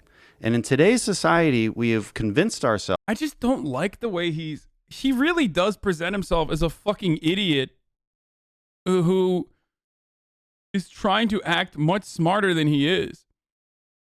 And not Joe Rogan. I really respect one thing about Joe Rogan. I respect a couple different things about Joe Rogan. But the thing I respect about Joe Rogan the most is that he recognizes his stupidity, right? Joe Rogan always recognizes his intellectual limitation. He admits them all the time. Same with me. I'm a dumb himbo. There is a thin himbo line always as part of the reason why I fucking will, you know, have some respect for someone like Chris Cuomo. You know what I mean? Same with Joe Rogan. Right? Dan, on the other hand, is like unaware of his limitations. He would be a himbo if he recognized how fucking stupid he is. And instead tries to make up for his lack of knowledge in any particular field by like just doing the fucking high school essay shit. Like, well, once again, you have asked me a question, but let me describe to you what the theory behind classical liberalism is. Well, there is value in suffering. You've asked me a question about the COVID vaccinations. Well, let me tell you. Let me endlessly pontificate by describing to you the multitudes of reasons as to why there is actual suffering behind those eyes. No one knows what it's like to be a madman, to be a sad man. Sorry. Yeah. Oops, I got philosophical. Oh, your argument is lavatorial. It's puerile. Okay. That there is no value in suffering, that the entire role of, say, government is to end your suffering. But this is a false promise. Not only is it a false promise, but it will create a weak society that is unable to sustain itself. Okay, don't use roads then, bitch. I hate this. Fuck off, dude. I hate this shit. I hate it. Like, this argument makes no sense. We gotta re-listen to it. Hold on. The Joe Rogan Experience. But the government should not meet basic fucking amenities, okay, as a unit because that will make us weaker. Okay, literally live in a cave. Moment is special. I think there's society sustains itself through so much collective action that you're just fucking washing away, as though like society is just a bunch of fucking individuals who are literally trading bread for guns or some shit, and everything is still operating through the barter system, and we don't have fucking roads, or we don't have infrastructure, we don't have transportation. It's so stupid. This is, again, a very dumb person portraying themselves as a very smart person and failing to do so. It sounds like the government is the bad guy. It like literally doesn't matter what it sounds like. It's just a fucking idiotic take from the son of an oil baron. Well, not a baron, but like an oil engineer that traveled the entire world, by the way. So remember that. Deep truth in that. This is why victimhood politics is so dangerous, and I would say populism is too. I think the two are almost indistinguishable. You're a conservative, brother. Distinguishable from each other. People are always trying to talk about populism. This is pure projection. Conservatives, there are two certainties, okay, in life. One, conservatives are always going to engage in right-wing populism, which is racism for the most part, or nationalist racism. And also, on top of that, they're always going to engage in victimhood politics, like victimhood narratives, as though they are the ones who are under attack. The second certainty in life, for those of you who do not know, is that at the top of every hour, there is a 60-second ad break. Now, this is the third one of the day, okay? A contractual obligation given to me, HasanAbi, by Amazon. Now, you might be wondering, like, how can I watch the stream without any sort of ad breaks? I want a continuous broadcast experience. Well, don't worry, my friend. All you need to do is subscribe. You could do it for $5, or you could do it for free by connecting your Amazon Prime account to your Twitch account. This way, you can, use your one free Twitch subscription that you get by Amazon on me, your favorite streamer. Okay. God damn, that was a smooth ass fucking segue. And, let's see those primers in the chat. I'm going to run the ad and also run the video at the same time. So get wrecked if you don't subscribe. Sorry. Here it is. Populism on the right and the left. And I say, look, well, here's what populism is. It's telling you what you feel. It's mirroring your feelings back to you. Very different than what Donald Trump has done, by the way, which is ironic. That's just, you're a demagogue, okay? Demagogues do this, and they do it very well, and that's what Trump did, and that's kind of what Dan Crenshaw tries to do but fails to do, and that's probably why he's poo-pooing it. A good policy. Right. That's a good example. Right. People, shut the fuck up, dude. Oh, here we go, brother. Let's hear it. I wonder why he thinks the stimmies were bad. Let's voted. If they voted and said, do you want $100,000 for a year? Totally. Everybody would vote yes. Yeah, why wouldn't you? Yeah, but is it a sustainable policy? You know, of course not. Of course not. Notice how Joe Rogan said $100,000 every year. Notice how the number that he used wasn't $2,000. Notice how the number that he used wasn't $1,600. Notice how the number he used wasn't $5,000 fucking dollars. Why? Because there's a difference between $100,000 and $2,000. Okay? You're bringing it out to an entirely different argument when you draw it out to an absurd fucking place. You're literally making an argument that is absurd and exaggerated, which is not the point of contention at all.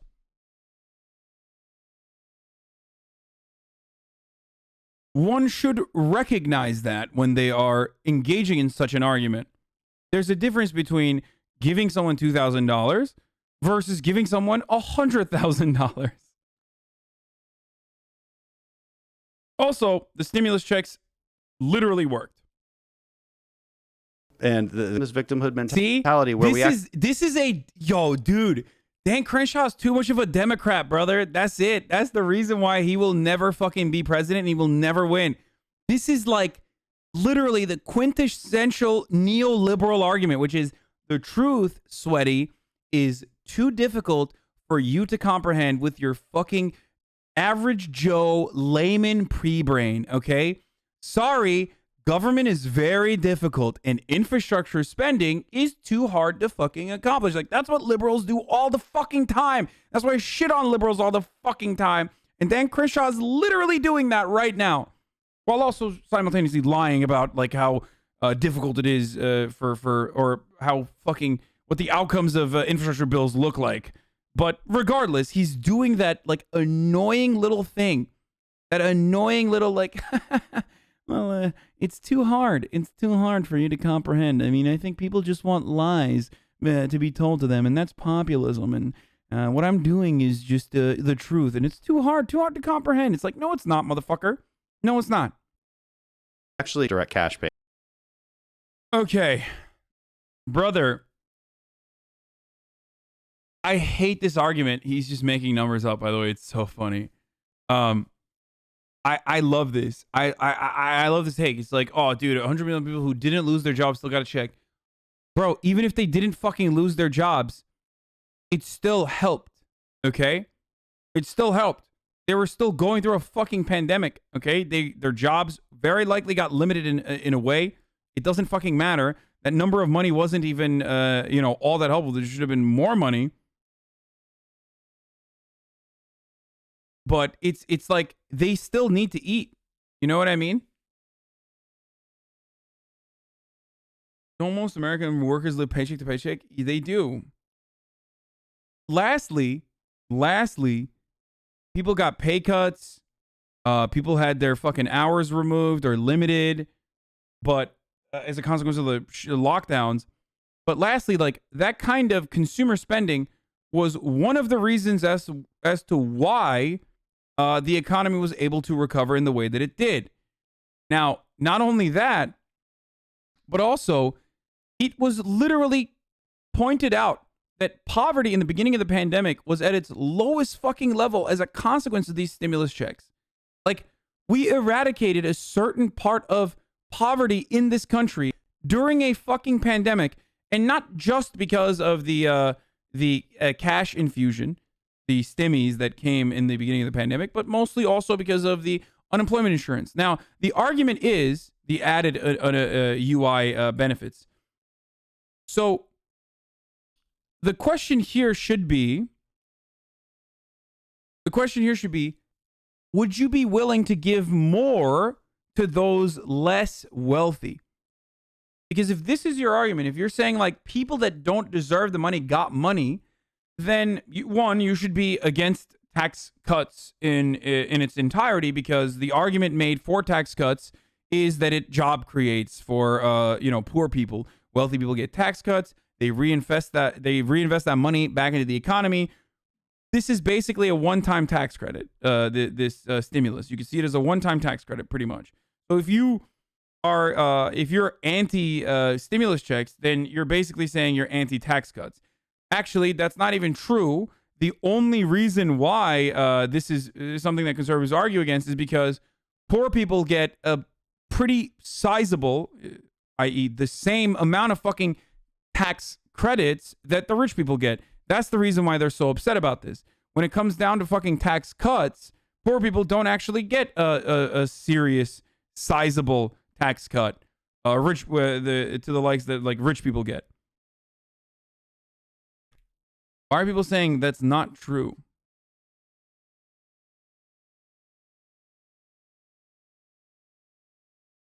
I'm confused why. You recognize that everyone was impacted in a negative way by the pandemic, and that's why we shouldn't do lockdowns, but doesn't want to give people their stimmy in order to deal with some issues that he mentions. Trickle down is not true? Okay, I know trickle down is not true. Payments. So the COVID stimulus checks. Yeah. So because they go out to anybody who got makes those checks that didn't lose their jobs. Of course. What? Yeah. Okay. The confusion here is that Joe Rogan probably doesn't comprehend that the $1,200 stimmy that came in the beginning of the pandemic was somewhat universal. I mean, it was still means tested, but it was for everyone that, including myself even, that made less than a certain amount of money. The cutoff was... I thought you had to lose your job. I thought there was a problem. Oh my God, he's so fucking stupid, dude. He's literally substituting unemployment insurance with like fucking the stimmies that were means tested. Oh my fucking Lord, dude.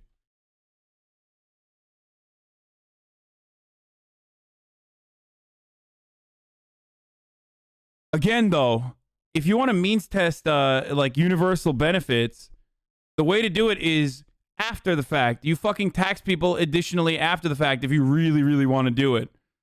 Not before.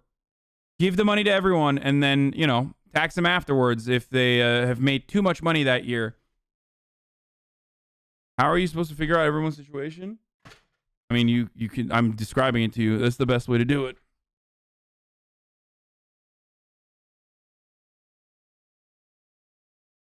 Are you ever going to talk about the GameStop stock, the greatest act of economic collectivism and the catalyst of the next major financial meltdown? I have already. I find it so dumb that people fucking like. I'm not going to get into it. Okay.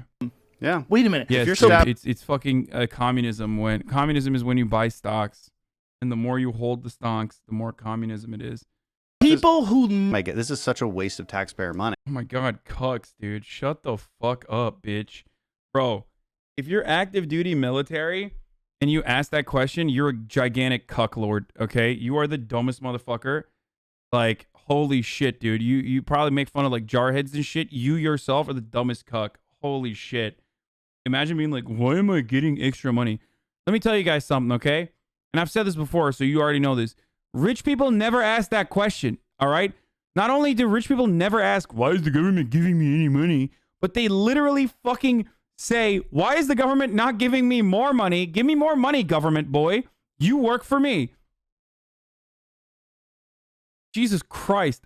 The irony of course, working for the Defense Department and criticizing government spending is not lost on me. That's an entirely different circumstance. Imagine being literally a government employee, like a military member, and being like, why is the government spending so much money right now? Bitch, your entire existence relies on the government grossly overspending. Also, I don't believe that. Like, the reality is, Dan Crenshaw probably knows a lot of fucking idiots, okay? But no one, I don't think any one of his fucking friends are that stupid. Especially because the majority of conservatives were on board with these stimmies as well. So I don't know why he's like talking about it like this was a fucking purely democratic thing.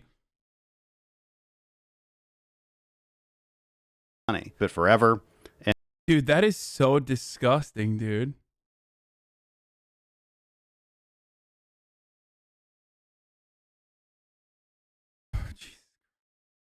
And now every business The system is literally not supposed to work in places, especially like Florida, by the way.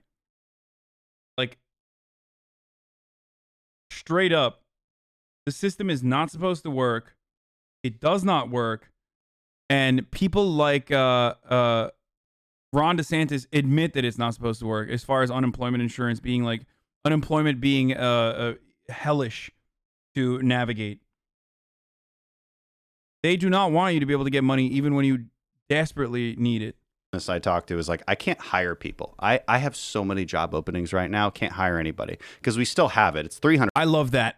God damn it, dude. I love that, dude. Just make stuff up. Just, again, when you got nothing else going on, just fucking make shit up, dumbass. Why would you literally ever why would you ever look into anything? Are you fucking stupid? Just make stuff up. Dude, I had so many people. Bro, I had so many people, dude. So many people that were just like looking to hire people, and you know, no one wanted to work because they were on the government dime, dude. Great.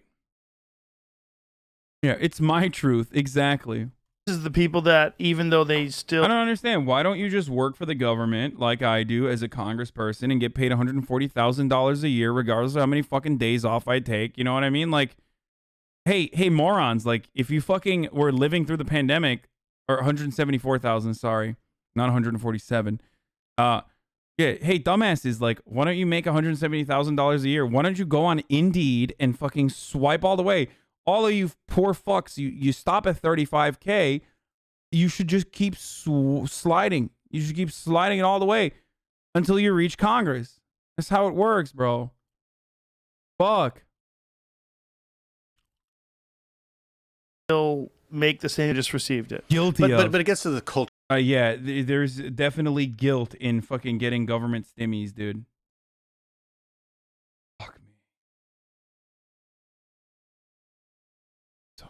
Argument situation where he. Dude, why are they making this? First of all, there is always dire economic situation in the United States of America. If the majority of your citizens don't have $400 in additional spending, right, in emergency funds, and that means they're living paycheck to fucking paycheck. Like, then, you know, there's always an opportunity that there's always a need for extra spending. There's always a need for money. Now, having said that, even beyond that, like, this didn't happen for no reason. It happened in the middle of a fucking pandemic where people lost their jobs, had to have their jobs severely limited. There was no way of immediately getting people unemployment insurance.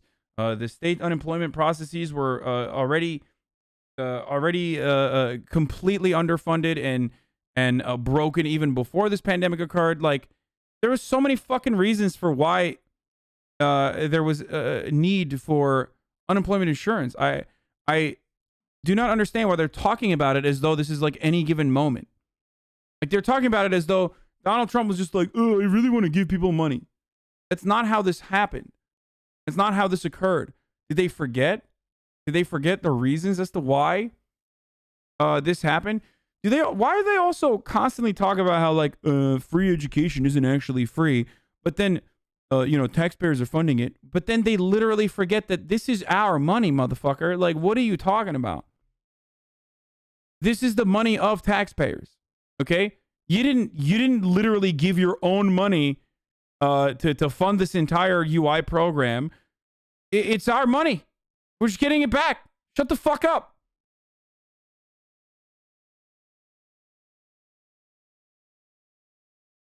So what is the problem? It's the basis for, I mean, he did say it, but it's the basis for why tax breaks are a necessity. I'm just saying, I don't understand. Like, it's never our money is going to corporations when it comes to corporate bailouts, but it's our money when it comes to poor people receiving it. That's the thing that I always hate. That's the thing that I always fucking hate about the way conservatives operate. It is always wasteful spending when it comes to poor people getting any money.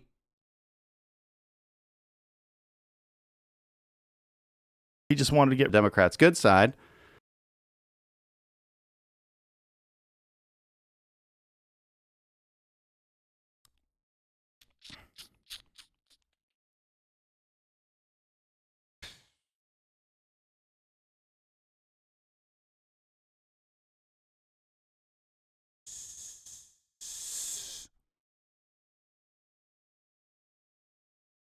I don't know why who is in favor of this? Who is in favor of this? I don't get it. Like, he is a man alone over here. He does sound a lot like fucking neoliberals, brother. I'm telling you, Republicans were on board with this. Republican voters were on board with this. He is poo-pooing his own base of support right now. He's wagging his finger at his own base of support. No wonder Joe Rogan got criticized hella hard after this podcast. And being catch new episodes. Bro, this actually sucks. I totally understand why people were not necessarily enthusiastic about this video. Okay, Dan Crenshaw on the political polarization of COVID is the last one, but the top post on the Joe Rogan subreddit, which normally fucking shits on me every time my videos get highlighted there because they think I'm like attacking Joe Rogan and I'm fucking Young Turk's cuck or whatever, is I lost all respect for Joe Rogan today. 30.9K upvotes, boys. Okay? Hold on. Let's take a look. First off, I imagine this would promptly be removed. If not, then I have a newfound respect for the mods here. I saw this podcast with Crenshaw and the way that Crenshaw tried to demonize stimulus checks, and I thought for sure Joe would be the voice of reason, but nah, he was the same out-of-touch ass dude he's always been. Like, how do you, Crenshaw, sit on less than $1 trillion going to actual working-class Americans, yet don't even bring up the fact that we've spent more than 10x that on corporate bailouts? Rogan is an out-of-touch fucking fraud. Dude acts like he's a pinnacle of fitness. Well, he's actually a TRT bitch. Oh, shit, he hit him there. He acts like he's some super intellectual, but he's actually just a grifter and agrees with whoever he feels is the smartest person in the room. He acts larger than life, but the dude is half an inch taller than the girl I fuck. Oh my God. Oh my God. And he acts like he's original for moving to Texas to escape taxes, yet he was there. Yet there was a mass exodus already happening 5 years before.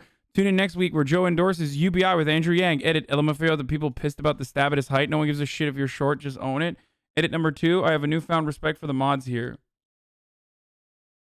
After 12 years of moderating this forum, I'll never understand where these accusations come from. We don't censor dissenting opinions on Joe or JRE just because we try to steer the... This is my personal soapbox comments.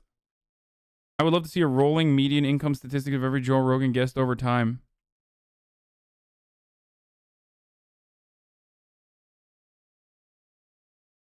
Roger subreddit is super critical of him, not a representation of the millions that watch Joe. I mean, it is wild. Like, how the fuck can you be like on board with Andrew Yang? How the fuck can you be on board with Andrew Yang and Bernie Sanders and then turn around, have Crenshaw on, and then like agree with the dumbest things that he's saying about government spending? How the fuck can you call yourself a libertarian who's like anti-war for the most part, and then turn around and literally have the face of war on your broadcast and like suck him off? The Joe Rogan Experience. Even though we just got through a fucking horrible year, that year... I have no problem with TRT, by the way. I plan on using it inevitably. Exposed a lot of weird shit about our civilization. Yeah. It exposed a lot of weird... Behavioral outcomes of these studies are changed. Dude, Yo, might as well talk about nuclear physics after this, dude. I mean, quantum computing, you know. He's talking a whole lot about shit that he doesn't know about. Might as well go balls to the fucking wall, brother. Just do it. Yeah. Speaking of lighting up brains, here's a brain who has never been lit. Motherfucking Dan Crenshaw. Jesus Christ.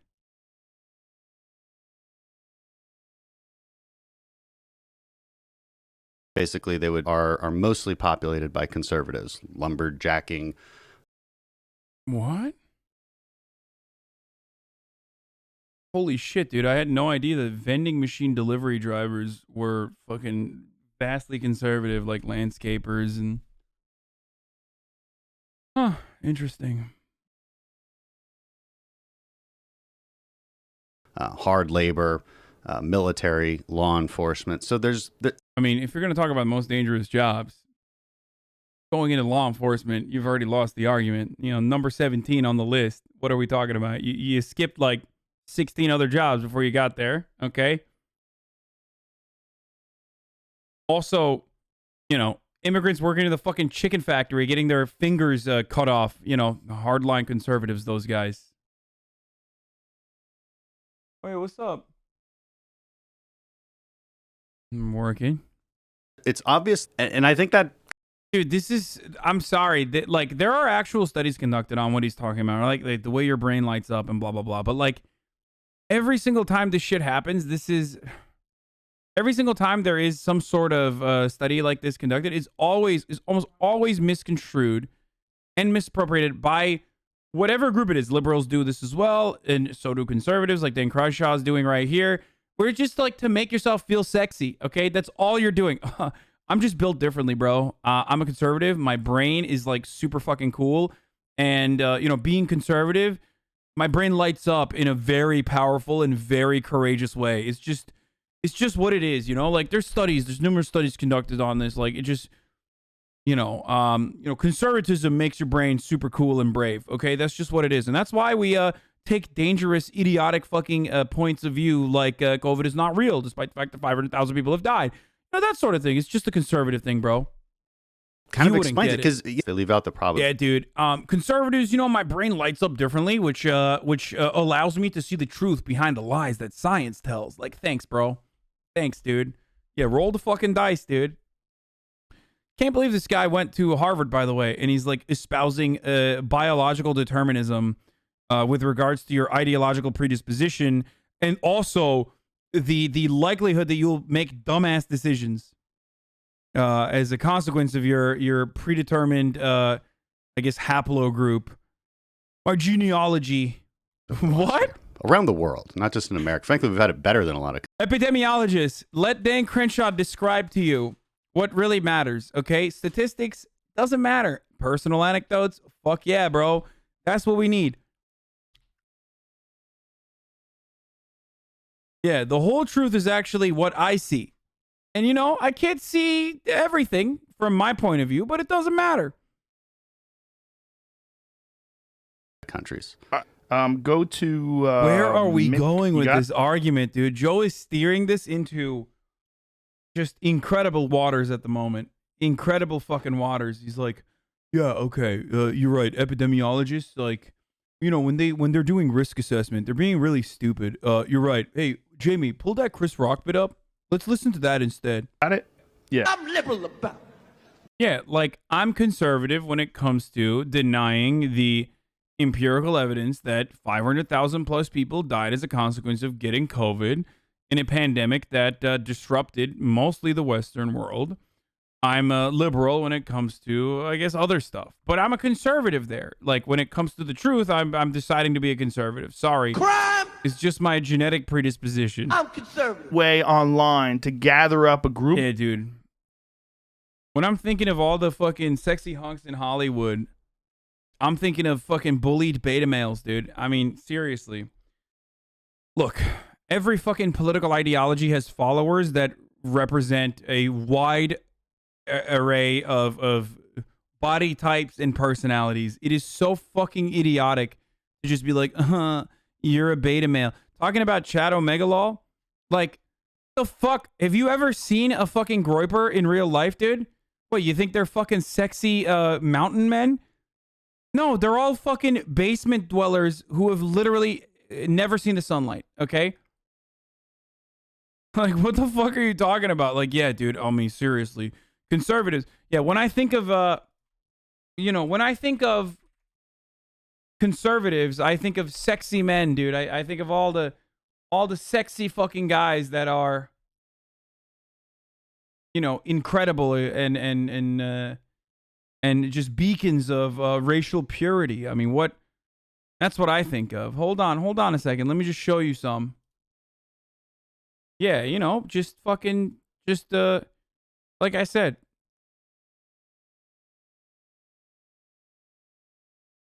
Guys, conservatives just look good, okay? It's hard to describe it. It's just like they are not fucking beta males, okay? They are literally alpha males in every way, dude. In every fucking way. They are literally alpha males. They're so strong. They're so fucking sexy. Like, they're just, I don't know how else to show you the truth. I mean, seriously.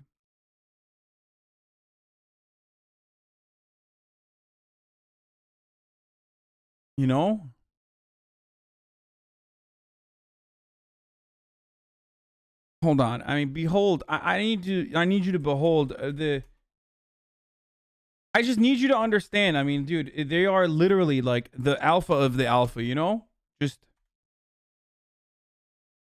Just incredibly fucking alpha, dude. Holy shit. I mean, just think about it, dude. Just think about it for a second. I mean, who else comes to mind when you think about how fucking sexy conservatives Comedian are? Jimmy Kimmel and... Yep, I didn't give you a trigger warning for that because I wanted it to hit, okay? I wanted this to hit you right in the fucking face. Yeah, no trigger warning for Ted Cruz on this day. Yeah, Monka TOS all the way, baby.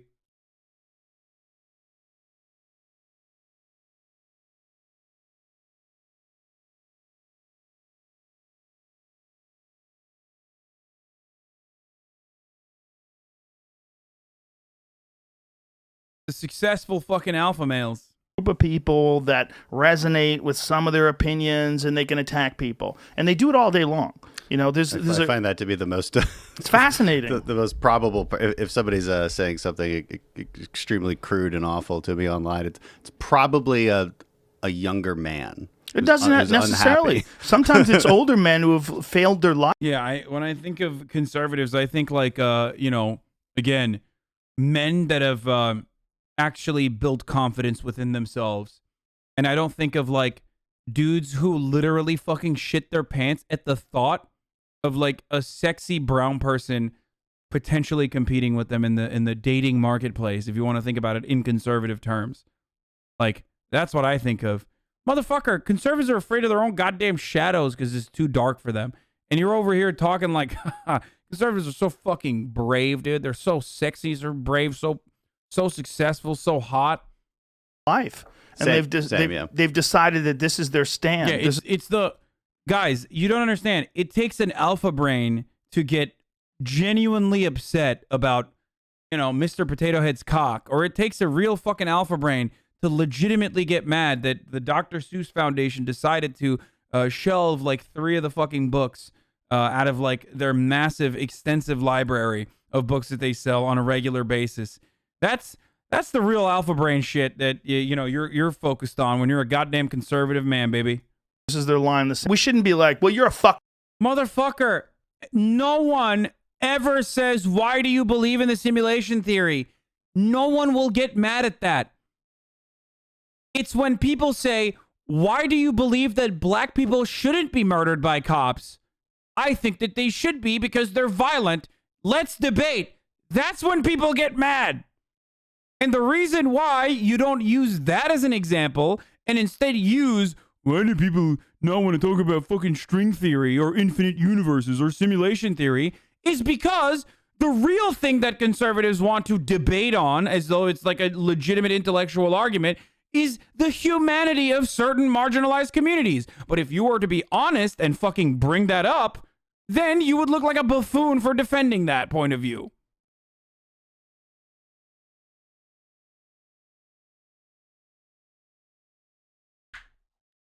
Just saying, Rogan, you being kind of a dick right now. Fucking idiot, Joe. By the way, I say this as someone who's like highly critical of radlib shit. Like when people get over the top mad, like when people were trying to fucking be like, I can't believe Tropic Thunder was made. It's like still unacceptable. Blah, blah, blah, blah, blah. Like, you know, that shit is fucking whack. Okay, and I tell people to shut the fuck up on supposedly the left all the time. Okay.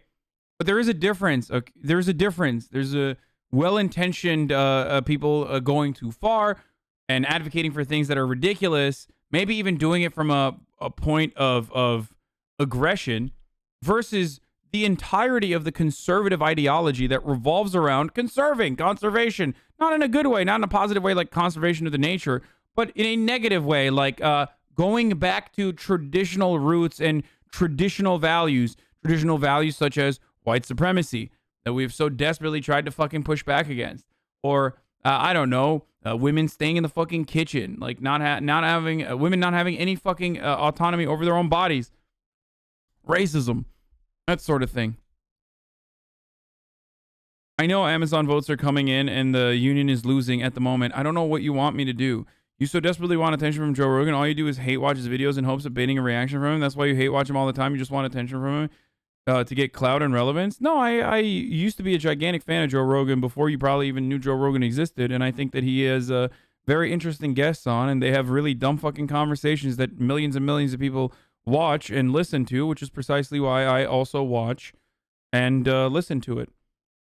I think the real problem here is that you're upset that someone who you perceive to be your intellectual daddy is being criticized, and it's something that you feel like is personally attacking you. And that's why you are lashing out in this way. Joe Rogan kind of fell off, to be honest. Yeah, the Spotify deal really...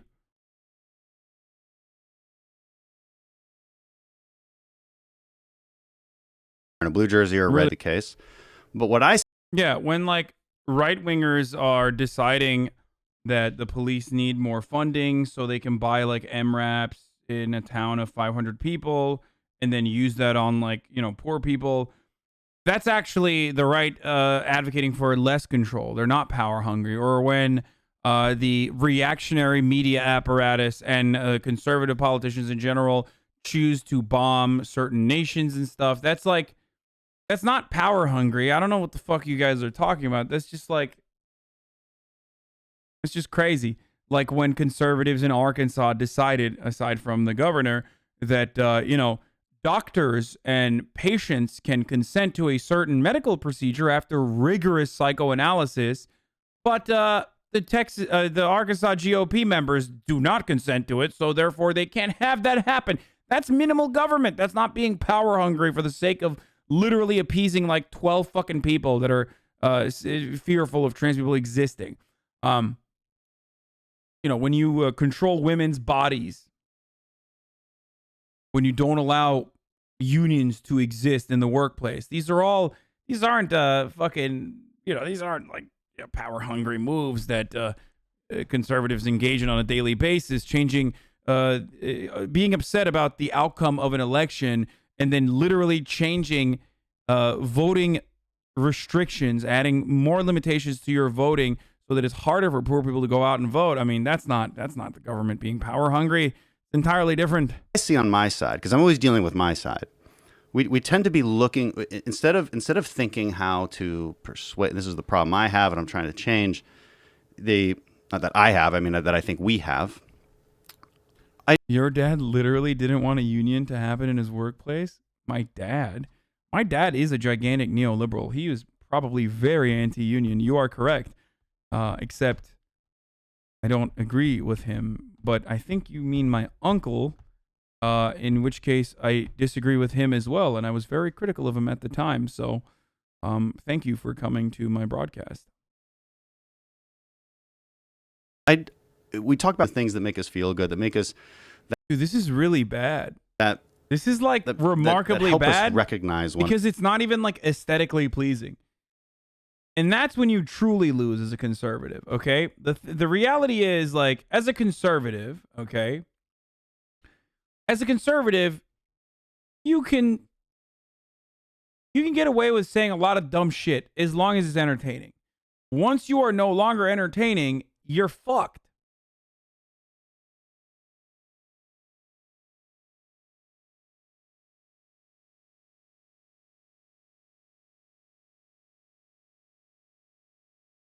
One another as part of new episodes. Man deserves every mean thing you've ever said about her. Okay. Since Crenshaw wants stuff to agree with Dems. Here's the other thing, because I also, I'm in a lot of meetings on foreign policy. For years and generations, wars have been fought over oil. In a short matter of time, they will be fought over water. It's fucking true, and it's scary as fuck. Facebook and Instagram is down, folks. We are at fucking 4 hours today, by the way. Here is what we did yesterday. I got to show you guys this. We're moving on to the fun half, okay? As in this thing that occurred yesterday. It's called the Flying Dutchman. This is a new bank heist that we did. New bank heist just dropped. It was Nino's plan with some takes that I had on it. Just take a look at what it was. We have this one plane. It's called the Flying Dutchman. You want to hear it? Yeah. It's actually Nino's plane. Tell him, Nino. Tell him you mastermind plane.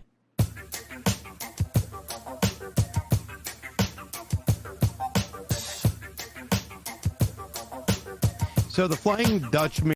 Hold on. I think I haven't done this in a while. I need to ban a couple like 8 month and 12-month subscribers who literally think they have ownership over the stream a little bit, and then we'll get into the other one. Oh, why did he get banned? Oh no, they're being annoying on purpose. As soon as gaming is mentioned, they like pee poof, like they're out of here. And I think that longtime members of the community know how much it fucking triggers me, and they do it regardless. So I think sometimes I got to do a little bit of house cleaning just to make sure that they understand their position. You, my friends, pee-peed your last poof. Is a mix of no, I don't think it's harsh using at all. The law in our favor. 2 individuals robbed the bank.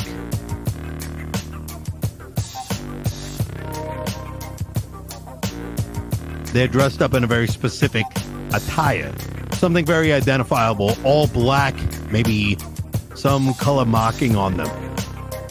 The hostage is going to take a photograph with themselves as well as the 2 bank robbers.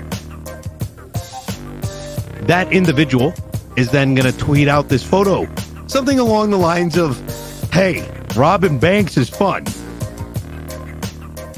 2 individuals get in a vehicle. They drive the vehicle straight into the water at a designated location. with oxygen tanks on it. Vehicle goes into the water, they jump out, and they swim very deep in the water in one direction. As this vehicle has been crashing in the water, two other sets of individuals who are already planted there start swimming very visibly, surface level, in a opposite direction, getting onto the boat, baiting the cops in their direction.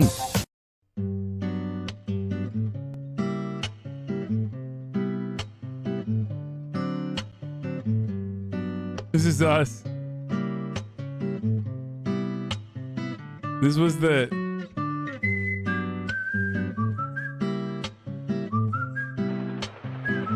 Do you see the wind? I can't see the helicopter, but I think it's honest. Maybe we should pull over right over here. Yeah, okay. This is a good place to pull over, I think. Yeah.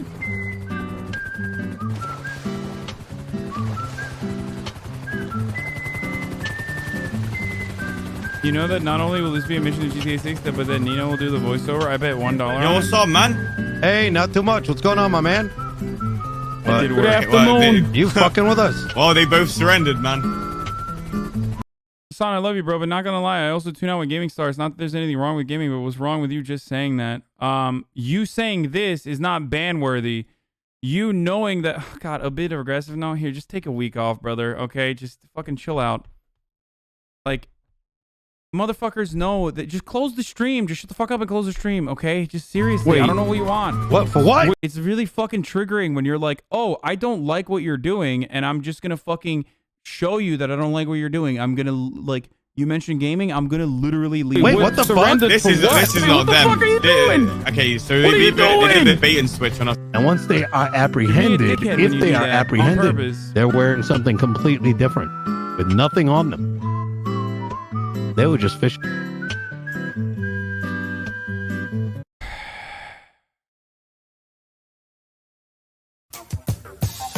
The British cop is Randy Bullitt, by the way.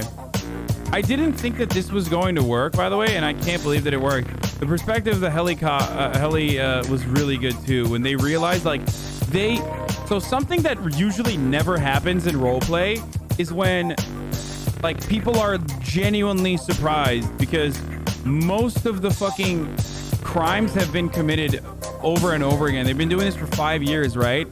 So you rarely ever see something like truly new and different. And this plan was truly new and different.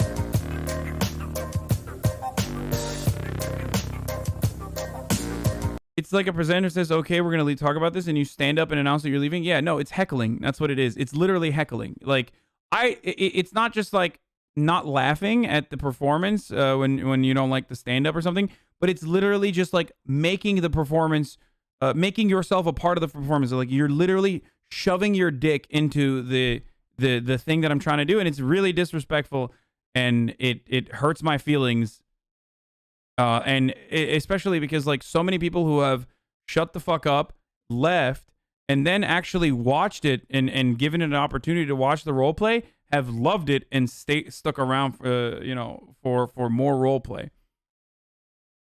It's just really fucking, and most streamers don't put up with it, so.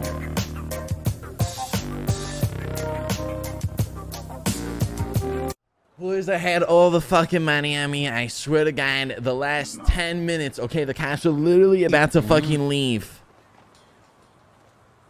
Oh my God. And I'm laying down like this, right? Yeah. I'm trying to, like, fucking end my call, and next thing you know, I go boom. Well, like that on accident, and then the cops catch me. Wait, Okay. wait. You guys want to know the funniest part after all? What? Buddha has the money. So yeah, they had the yeah, see, there's so many people that say, like, I can attest I didn't like the RP initially, but I'm hooked now. The duality of this audience is the half hate, no pixel, and there's the RP frogs, and then there's me who converted my Twitter into a Don Stan account so I wouldn't get mass reported by Dream Antis. Yeah.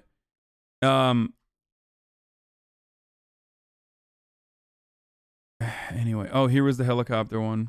Say there was 3. Oh shit. Oops. Say there was 3. Everything Okay, well, they both surrendered, man. This is not them.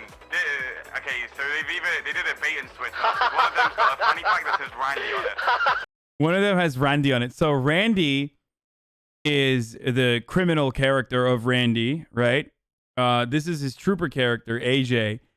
And the beautiful part about this entire thing, and the funniest thing about like literally fucking RP in general, is that Randy knows that we're gonna rob a bank today, because everyone knows, even though you don't demonstrate that in character usually. He knows that we're gonna rob a bank. He knows that we have a heist plan. He arrests me twice and fucks with me twice. He's looking desperately for a chase, like an exciting chase. And I was literally wearing a Randy fucking fanny pack that I got weeks prior when we originally tried that heist. But when we originally tried that heist, it never got to the bait and switch part because Tony outran the cops immediately before it even got to the bait and switch part. So they never even saw that Tony jumped off and fucking dove into the water. They thought he went into the, they thought he went on the highway and they just kept going off the highway. So that's what it made. That's what made it so funny. Where he goes, oh, he's gonna Randy fanny pack. They fucking played us hard, dude. They fucking outplayed us so bad, dude.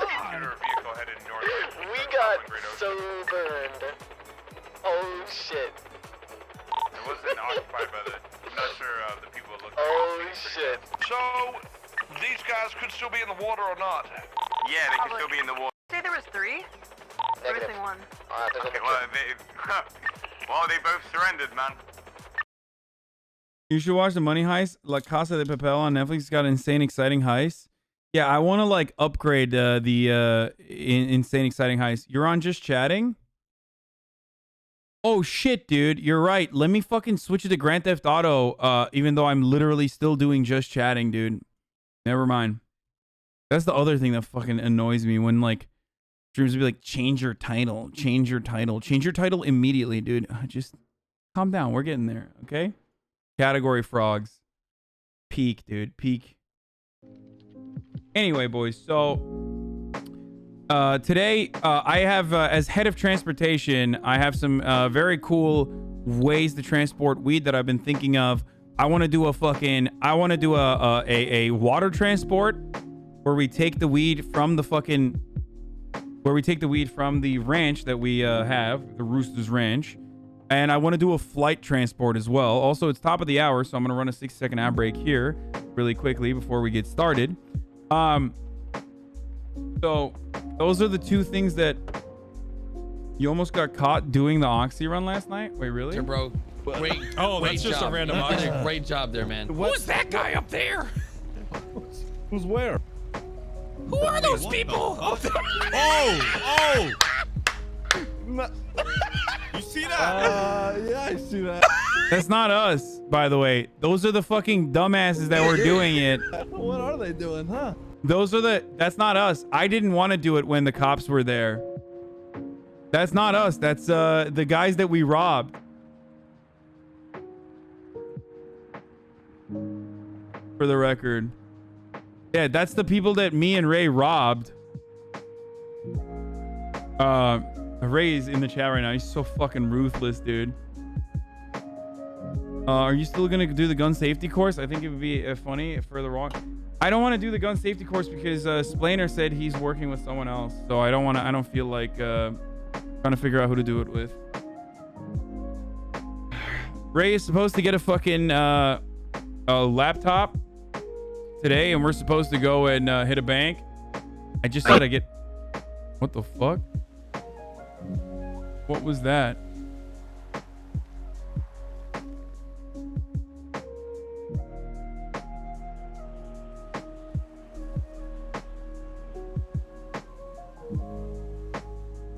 We have 99% purity on our meth. We have the cleanest meth in the fucking city. 99%. What was that noise? That was really weird.